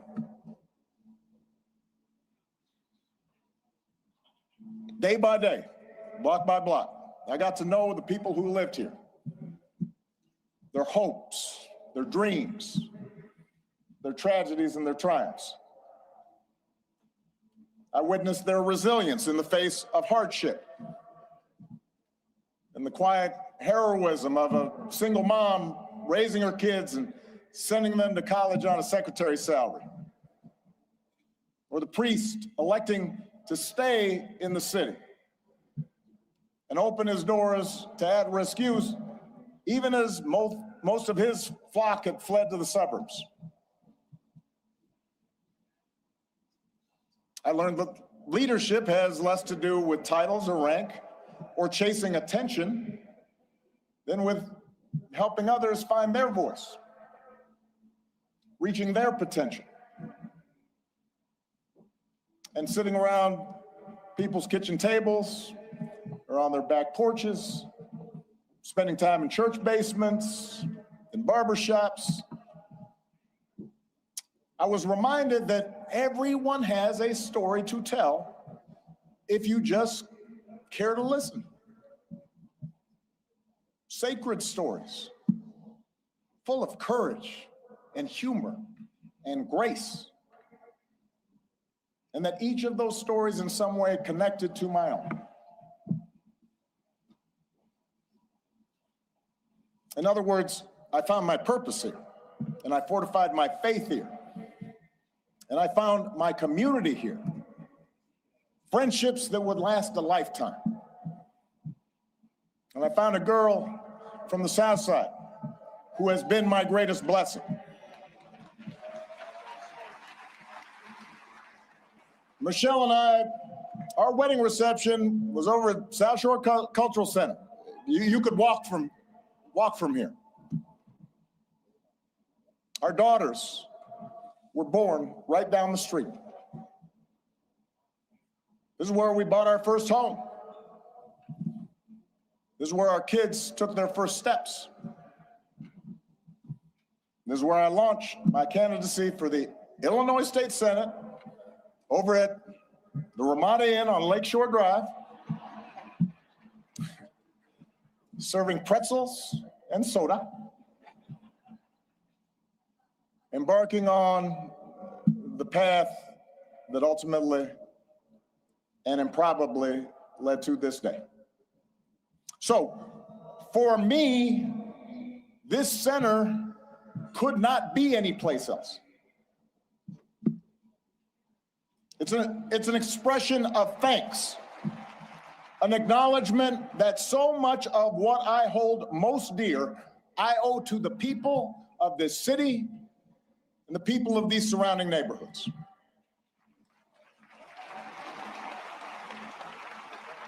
And it's why we designed the center not to be some lifeless mausoleum. I am too young for that. Not just a place to see Michelle's dresses, although I understand that will be the top attraction.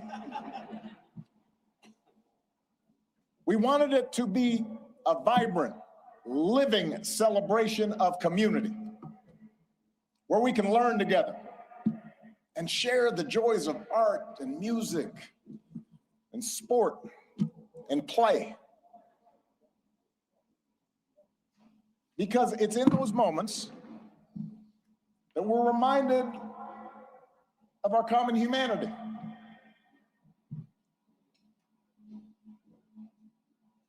And strengthen the bonds of trust that not only make our lives richer, but make our democracy stronger.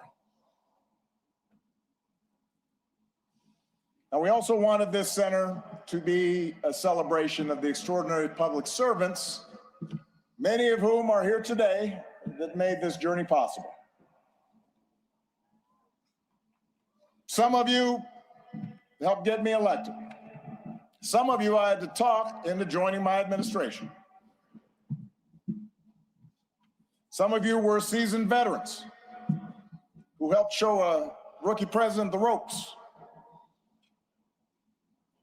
But a lot of you were younger than I was when I first drove into this city. We're all a bit older now. Many of you have children of your own, even grandchildren. But the passage of time has only deepened my admiration for your talent and your dedication and your skill. It's only deepened my gratitude for how much you and your families sacrificed to make this country better. So when you visit this center today or in days to come, I hope you see yourselves and your hard work reflected in every exhibit. And I hope you take pride in what we accomplished together. You made that happen.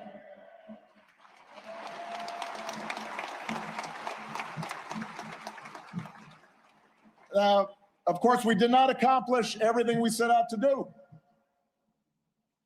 No administration does. Some of the exhibits reflect unfinished business. In some cases, my own shortcomings and mistakes.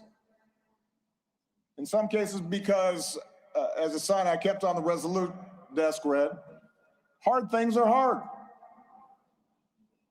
And that's especially true in a big, raucous, diverse, argumentative democracy like the United States of America. Everybody's got an opinion. And that means getting stuff done involves reconciling the demands of a couple of 100 million people. Democracy can be frustrating. It can be slow. It can be inefficient. And yet, more than anything, I hope this center will serve as an affirmation of just how special, how precious our democracy truly is, and remind us what we can achieve when we embrace our shared responsibilities as citizens.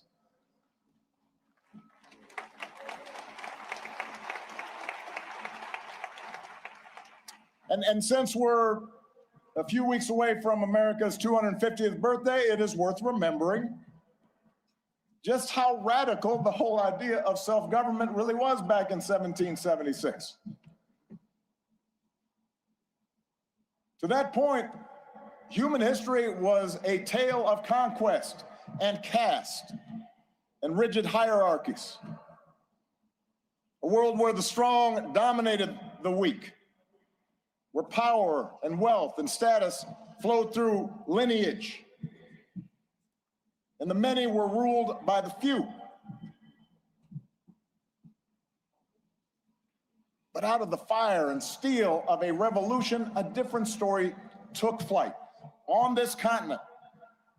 A declaration that we are all created equal, endowed by our Creator with certain unalienable rights, and that in the newly independent United States, there will be no kings or lords, no serfs or subjects, but only citizens, each of us free to pursue our own version of happiness and able to determine our collective fate through an elected representative government. It had not been done. And because it hadn't been done before, the success of this experiment was never a given.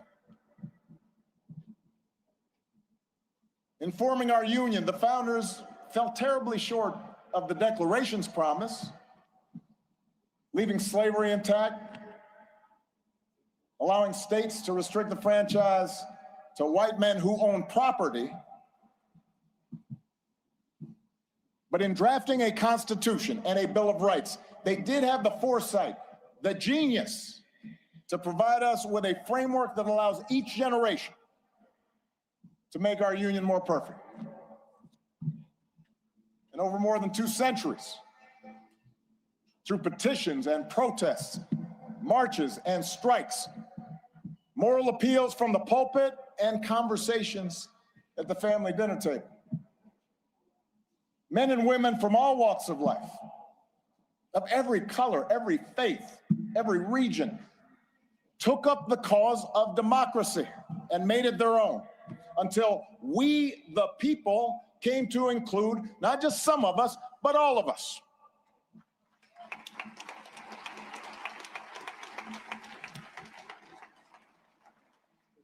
And that's why the story we tell in this building begins not with Michelle's origins or my origins, but with our nation's, with a founding era print of the Declaration of Independence, and a pen and ink stand used by Frederick Douglass. Lincoln's Bible, and a pamphlet by Ida B. Wells, suffragist buttons, and a hard hat worn by FDR's Labor Secretary, Francis Perkins.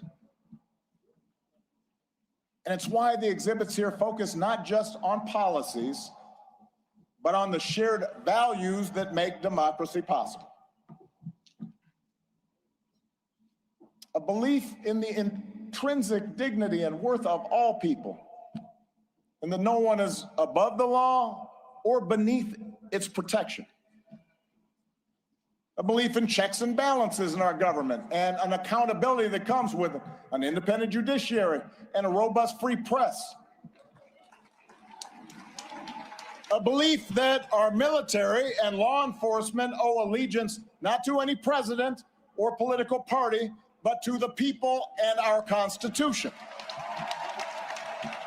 A belief in the peaceful transfer of power after the people have spoken in fair and free elections, recognizing that in a large, complicated society like ours, no group or faction gets its way 100% of the time.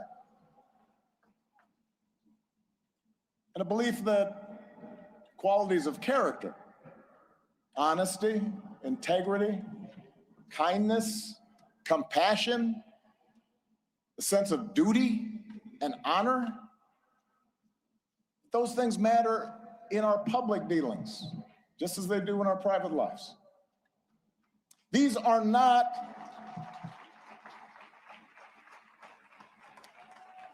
these are the values and traditions I believe in.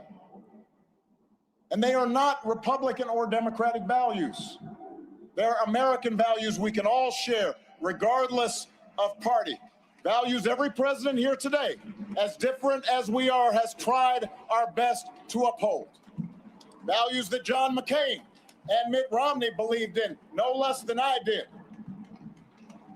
It is our greatest inheritance, the story of America at its best, because it reflects a basic faith in the decency of our fellow citizens and the possibility that despite all of our differences, we can see each other and understand one another and make common cause together.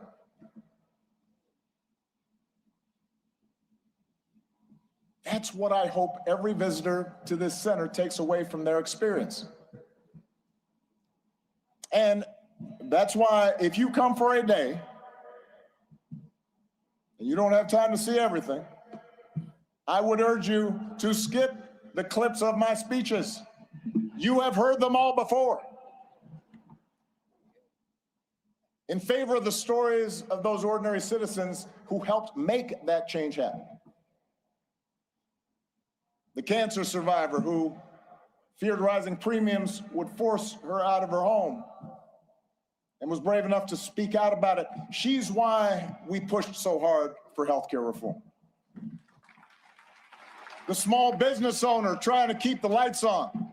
The teenage girl who told me she was worried her dad might lose his job in the auto crisis. They're why we focus so relentlessly on pulling our economy back from the Great Recession. The wounded warrior overcoming debilitating injuries. The gay Air Force major serving her country even when forced to hide who she was. They're why we worked to end Don't Ask, Don't Tell and care for those who've worn our country's uniform and do right by our military families. It's their voices that led to our successes. And while going through the exhibits, I'd also ask you listen to the voices of people around the world who've been inspired by American ideas. Yes, America has made its share of foreign policy mistakes. Our actions have not always matched our rhetoric. We've learned that we can't solve every conflict or stop every atrocity around the globe, but at our best, the United States has been an undeniable force for good in the world. And what I heard on every continent as president is that when American foreign policy lives up to our highest ideals, when we champion human rights and democracy and the sound stewardship of our planet, when we take the lead in eradicating disease and feeding the hungry and educating children, when we encourage cooperation between nations, instead of trying to dominate and bully and squeeze every advantage just because we can. And most of all, when we show through our example here at home that even a country as big and diverse as ours can make democracy work, it turns out all nations, including ours, become more prosperous and secure. And the world gets a little bit brighter.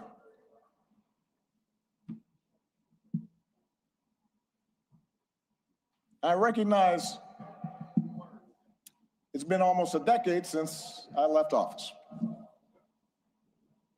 In that time, we have lived through more war and a terrible pandemic, economic disruptions, mass protests, backlash against mass protests, political conflicts that have shaken the very foundation of our democracy. We've witnessed a technological revolution that promises remarkable discoveries, could revolutionize medicine, but is also accelerating inequality, that puts all the world's information in the palm of our hands, but somehow makes it harder for us to tell a truth from a lie, that connects us instantly like never before, even as it makes us more distrustful and more withdrawn and more fearful and more isolated from each other. It's a lot. For millions of people in this country and around the world, the future feels uncertain, the ground unstable beneath our feet. And as algorithms keep feeding us a steady stream of distraction and outrage, as only the loudest, most extreme voices get attention, fanning our prejudices, appealing to our basest, most tribal instincts, it's tempting to give in to cynicism and even despair, to stop trying. We start thinking that appeals to democracy and civic participation are corny and old-fashioned and boring and naive. That the very idea of working on behalf of the common good is a sucker's bet. And that in order for us to win, somebody else has got to lose. I get it. I am not immune to anger or doubt. But I do know this. When we lose faith in each other, when we stop believing that voting matters, that citizenship matters, that our collective voices matter, that how we treat each other no longer matters, and we give away our power to decide our own futures. We open the door to the most ruthless, or the most careless, or the most fearful among us, who see some groups and some people as more equal than others, and see government as nothing more than a way to divvy up the spoils and punish enemies and keep those who are different in their place.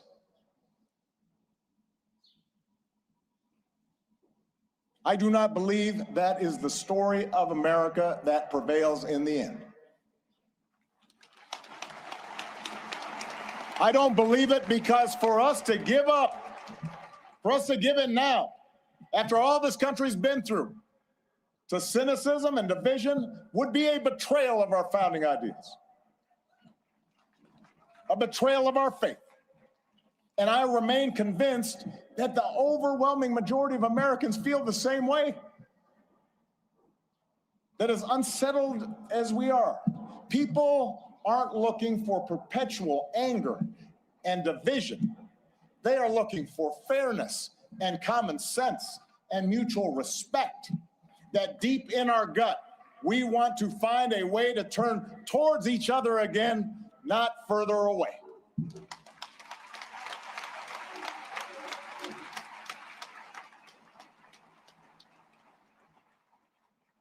I believe this because I've seen it all across our country.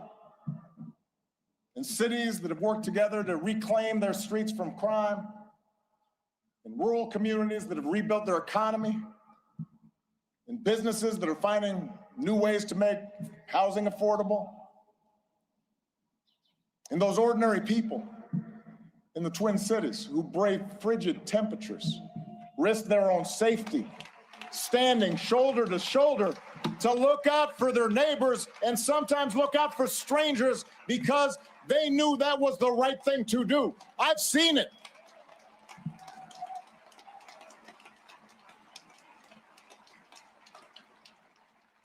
And I've seen it in a new generation of leaders here and around the world.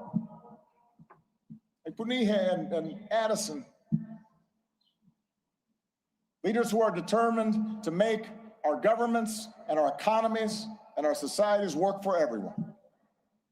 Obama Foundation leaders like Hannah, a Food Corps member from rural Ohio who's helping ensure every child has access to at least one nourishing meal. Or George, an entrepreneur whose nonprofit helps get unused, unexpired medicine, often at no cost, to people who need it. Or Zuzana, a human rights lawyer in Poland, who's won more than 30 landmark cases. There are thousands, tens of thousands, hundreds of thousands of these young people out there making a difference right now. And this center is devoted to lifting up their stories, giving them the tools and support they need to expand their impact. For while our work is nonpartisan, we are not values neutral. We have a point of view.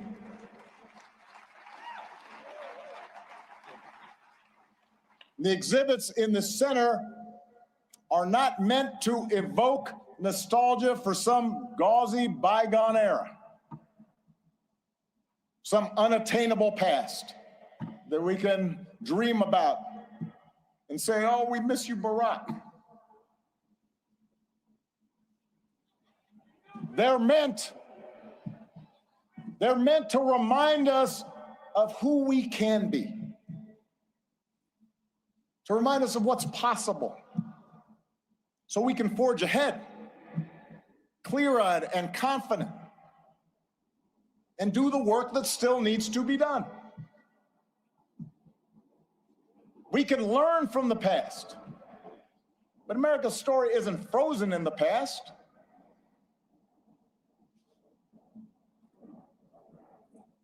It has chapters yet to be written, not by one person or a few people, not by Barack and Michelle, or anybody with a fancy title or a high office, but by all of us. You know, one of the things a lot of presidential libraries now have in common is a replica of the Oval Office. And if you take a peek at the one inside this building, you will see some objects that carried some special meaning for me during the time that I was in office. There's a program that a friend from the South Side gave me that he had retrieved from the 1963 March on Washington. He was there. There's a Norman Rockwell painting of the Statue of Liberty with workers hanging on ropes, burnishing the torch she holds aloft. And on the rug, you'll read words from some of America's greatest leaders, including a quote that inspired that arch that you see right there at the south end of the plaza by Martin Puryear. The arc of the moral universe is long, but it bends towards justice. And it's a quote that was often invoked by Dr. Martin Luther King Jr., but it originally comes from a Boston minister's sermon more than 170 years ago. And at the time, the abolitionist cause seemed lost. The Compromise of 1850 had made harboring fugitive slaves a crime under federal law, even in those states that had abolished slavery. And in a case that garnered national attention, a young fugitive in Boston had been seized and tried and marched to the wharf by hundreds of armed officers, where he was summarily put on a ship bound for the South, where he would remain in shackles and chains. It was a moment of profound uncertainty and despair. A moment the minister called darker than any New England had witnessed. We do not see, Reverend Theodore Parker observed, that justice is always done on earth.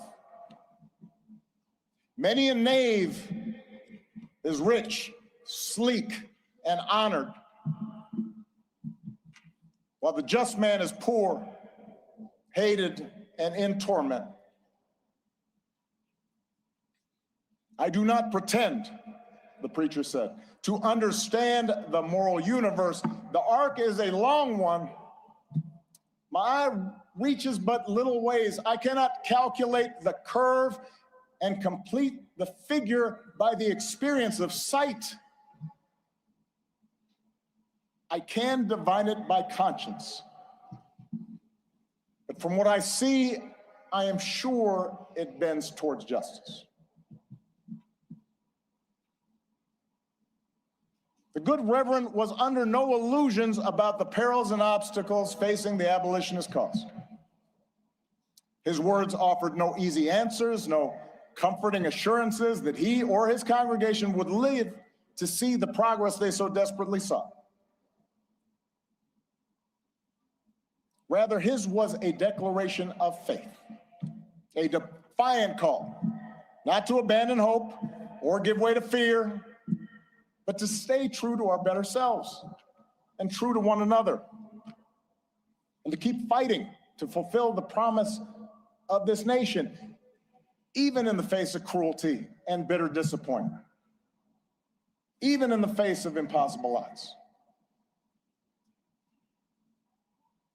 It is that spirit that we open this center today. The same spirit that so many of you showed all those years ago. The same spirit that inspired generations of Americans to meet the challenges of their time. The same spirit that is alive and well here on the south side of Chicago. Same spirit that will see America and the world through its present trials. There is a new generation out there, ready to write the next chapter of our story. We intend to help them do it, and we ask that you join us. Thank you. God bless you. God bless the United States of America.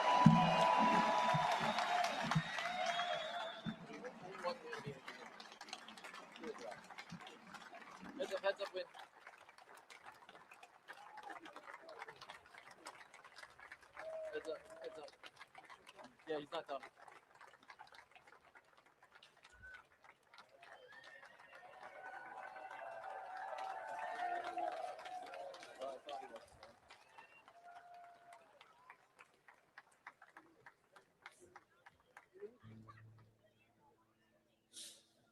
Hi, I'm Bruce, and and I'm so glad to be here this afternoon. for President Obama and Michelle, Malia and Sasha. You know how I love you all.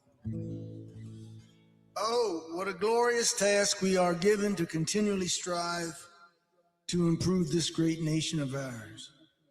That was from President Obama's speech at Selma.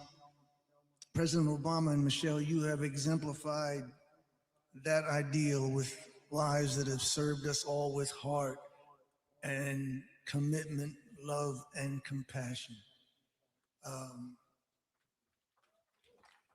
This is land of hope and dreams. This is for you.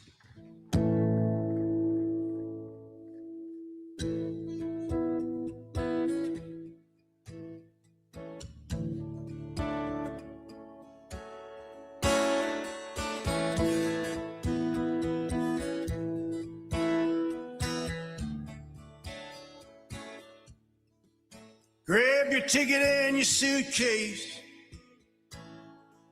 Thunder's rolling down this trail. You don't know where you're going now, but you know you won't be back. Well, darling, if you're weary, lay your head upon my chest. We'll take what we can carry, yeah, and we'll leave the rest. Well, big wheels roll through fields where sunlight streams. Oh, meet me in a land of hope and dreams.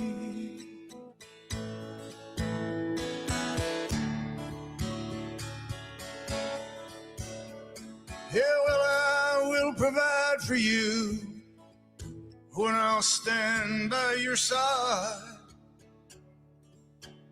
You'll need a good companion now, all for this part of the ride. Yeah, leave behind your sorrows. Let this day be the last. 'Cause tomorrow there'll be sunshine, and all this darkness past. Big wheels roll through fields where sunlight streams. Oh, meet me in a land of hope and dreams. Where this train carries saints and sinners, this train carries losers and winners, this train carries whores and gamblers, all this train carries lost souls. I said this train, dreams will not be thwarted on this train. Faith will be rewarded on this train. Hear the steel wheels singing on this train. Bells of freedom ringing.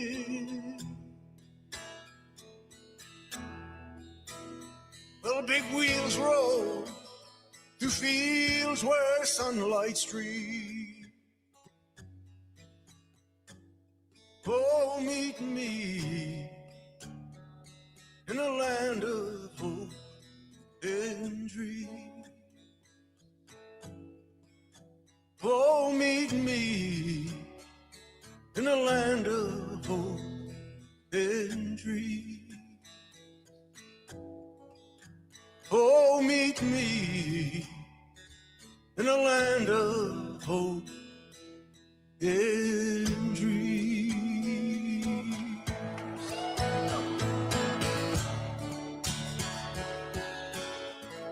Thanks. Love you. Thanks, Brother Ben. Thank you. Thank you. I am honored to bring out one of my great heroes, the great, great Stevie Wonder.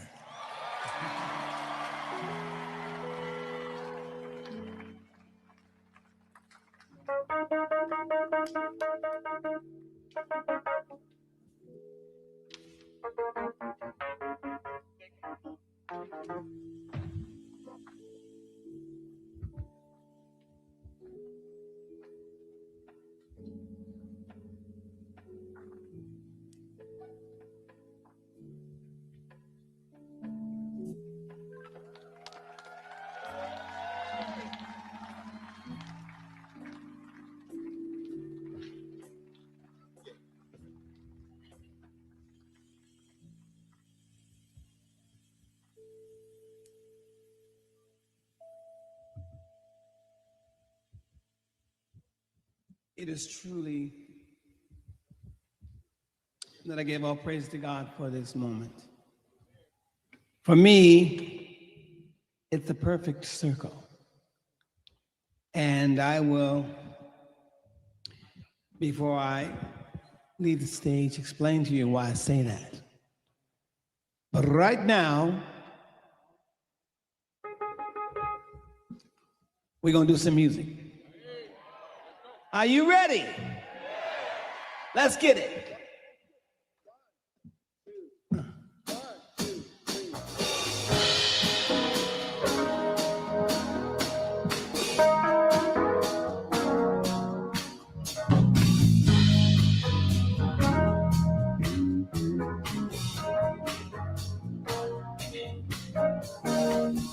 You made my soul a burning fire.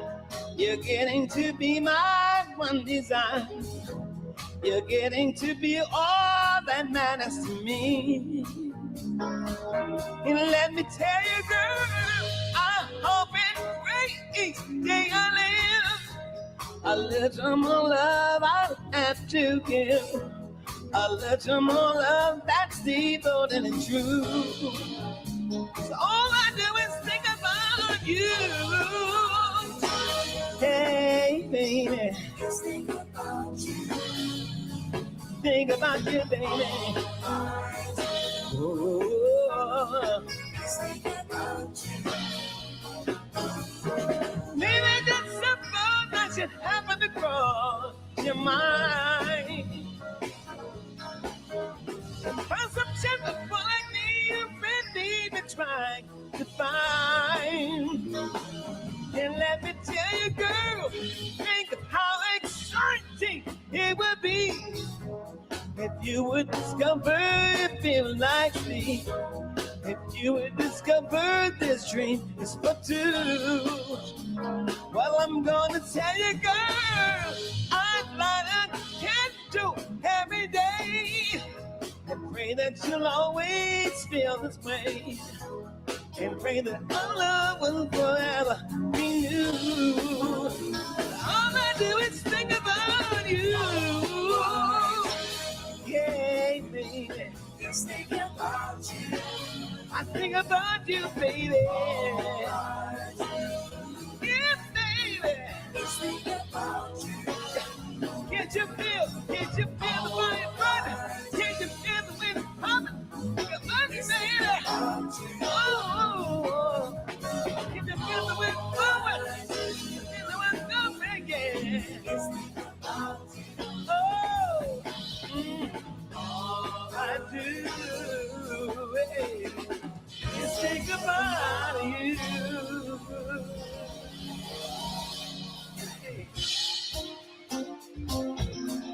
That's our song.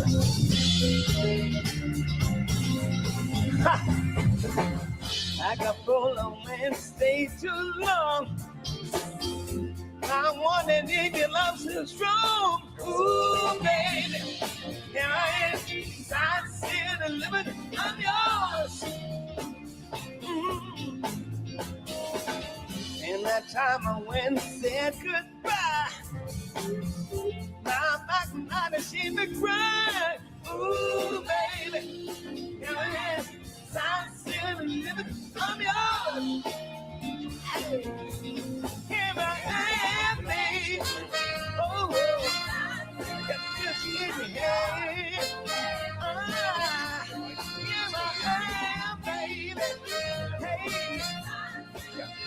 A lot of those things that I really didn't mean. Didn't I? Oh, baby. Seen a lot of things in this old world. When I touch them, they meant nothing, girl. Ooh, baby. I'm still good. I'm yours. I'm yours. Ooh, with baby, since a so long back. That's why I know you're my only desire. Ooh, baby. I'm good. Forever. Michelle and Barack forever. I am. Yeah. Give me your chin and baby. Yeah, baby. Give me your chin and baby. Hey, I've done a lot of those things that I really didn't mean. I couldn't be a broken man, but here I, with your future, got to be a baby.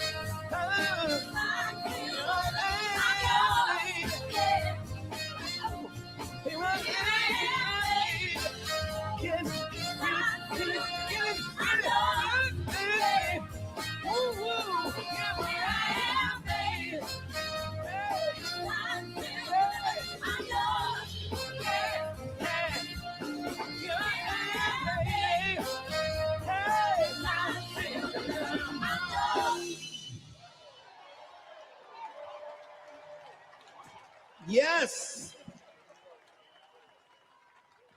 I want to share with you all something that you need to know.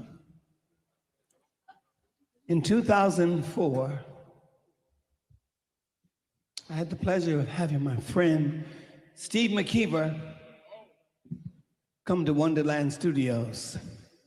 And he said to me, there's someone named Barack Obama who wants to ask you to run, no, I'm sorry. He asked me to have you possibly come and do a performance as he's running for senator. So I said, so bring him down. Let's do it. So he came down, it was him and Barack. I remember we sat in front of the studio in Wonderland. He was talking and we had some words to say. I think he was saying, let me try to get Michelle on the phone. It never happened, I don't know. But we were talking and we kept talking and he said, yeah, I would love for you to come. I said, it would be my joy to come to support you. I said, but you know what? From talking to you in my spirit, because here I'm telling you something that's not political, but it's spiritual. I said, in my spirit, I know that you're running to be a senator, but I'm seeing you as being a president. I said, let's pray on it. And so we prayed on it. And now we see what fear, faith without fear, and faith living in truth, and understanding that the spirit is that we have to follow that spirit of positivity. Because I believed it, I knew it, I imagined it then. Now we are celebrating it. President Barack Obama.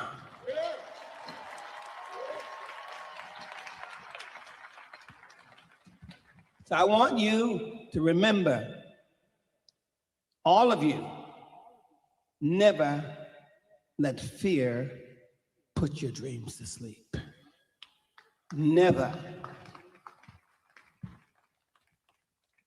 I have Jennifer Hudson, Christina Aguilera, John Legend, Eddie Vedder, Bruce Springsteen in common.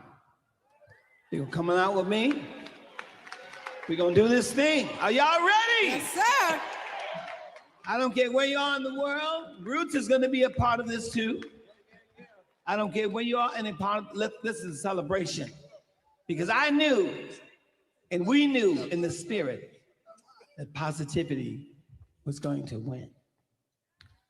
Are y'all ready? Yeah. Are y'all ready?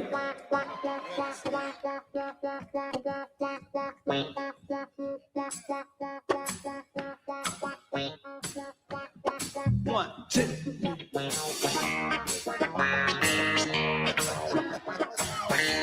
Everybody put your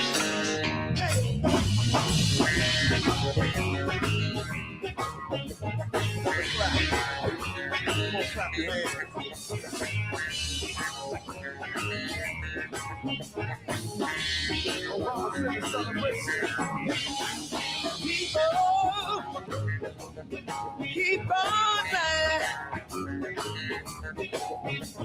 Soldiers, keep on flying. Whoa. Keep on turning. This is won't be the long.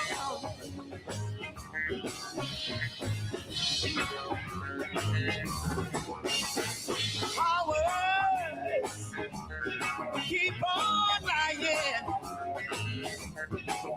for your people. Keep on dying.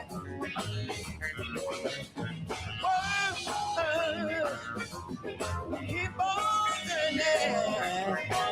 'Cause it won't be the long. I know.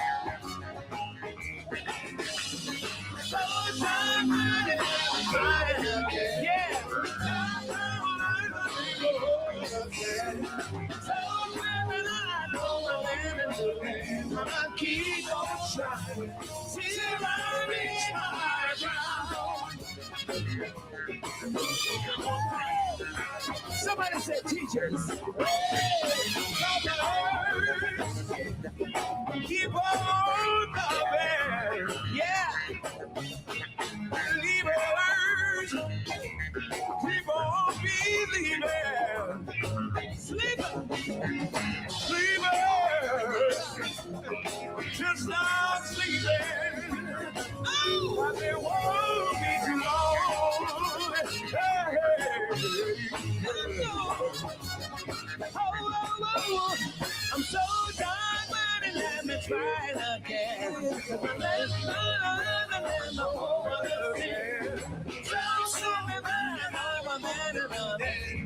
Keep on trying till I reach my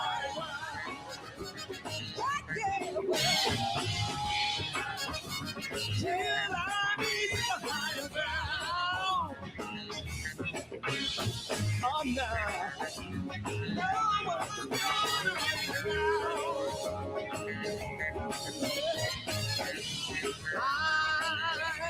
I'm gonna go higher. Higher, higher, higher, higher, higher,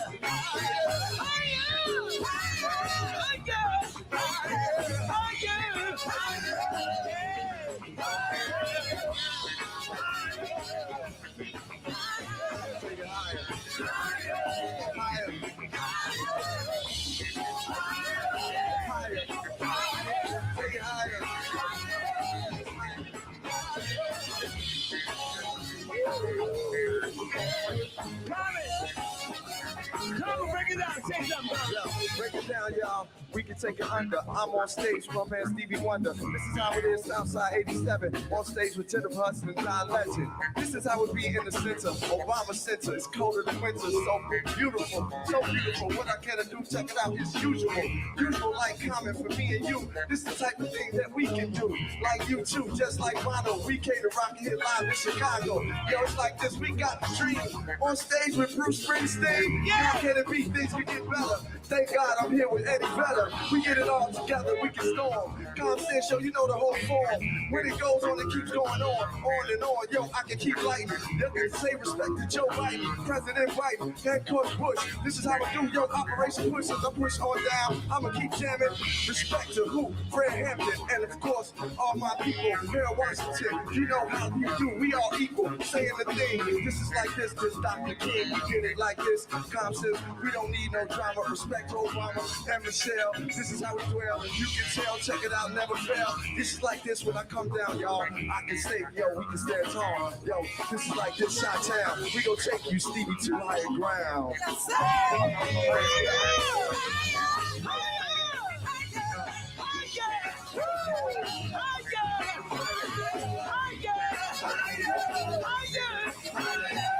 Truth is the light.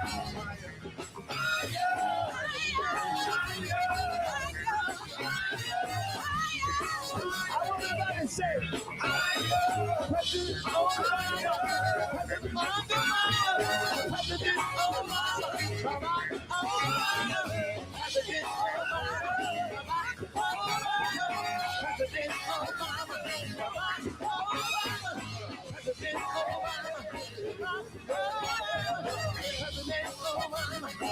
I know we gotta go. Let's get it.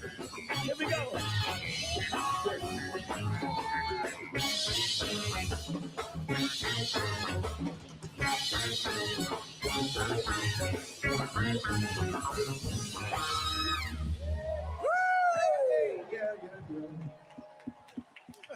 Yes, sir. Stevie Wonder! Stevie! Alert you.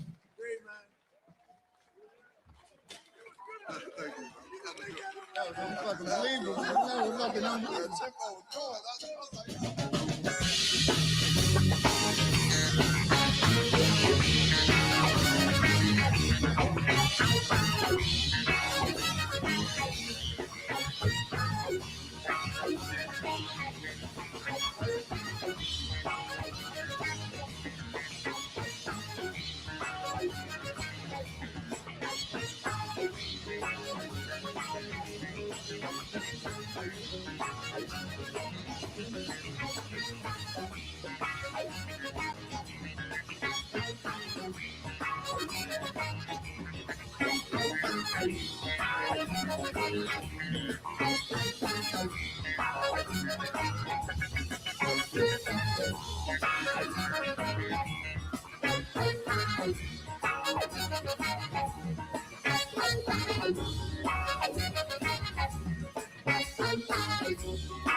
Thank you for joining us today.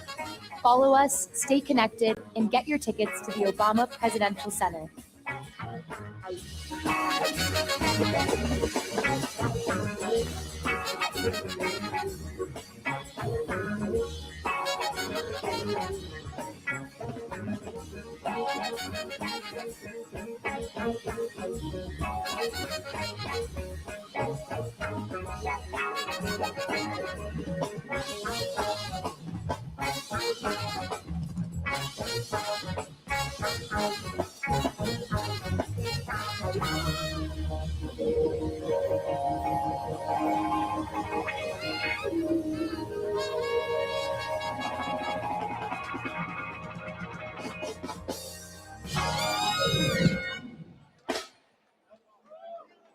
My granddaughter.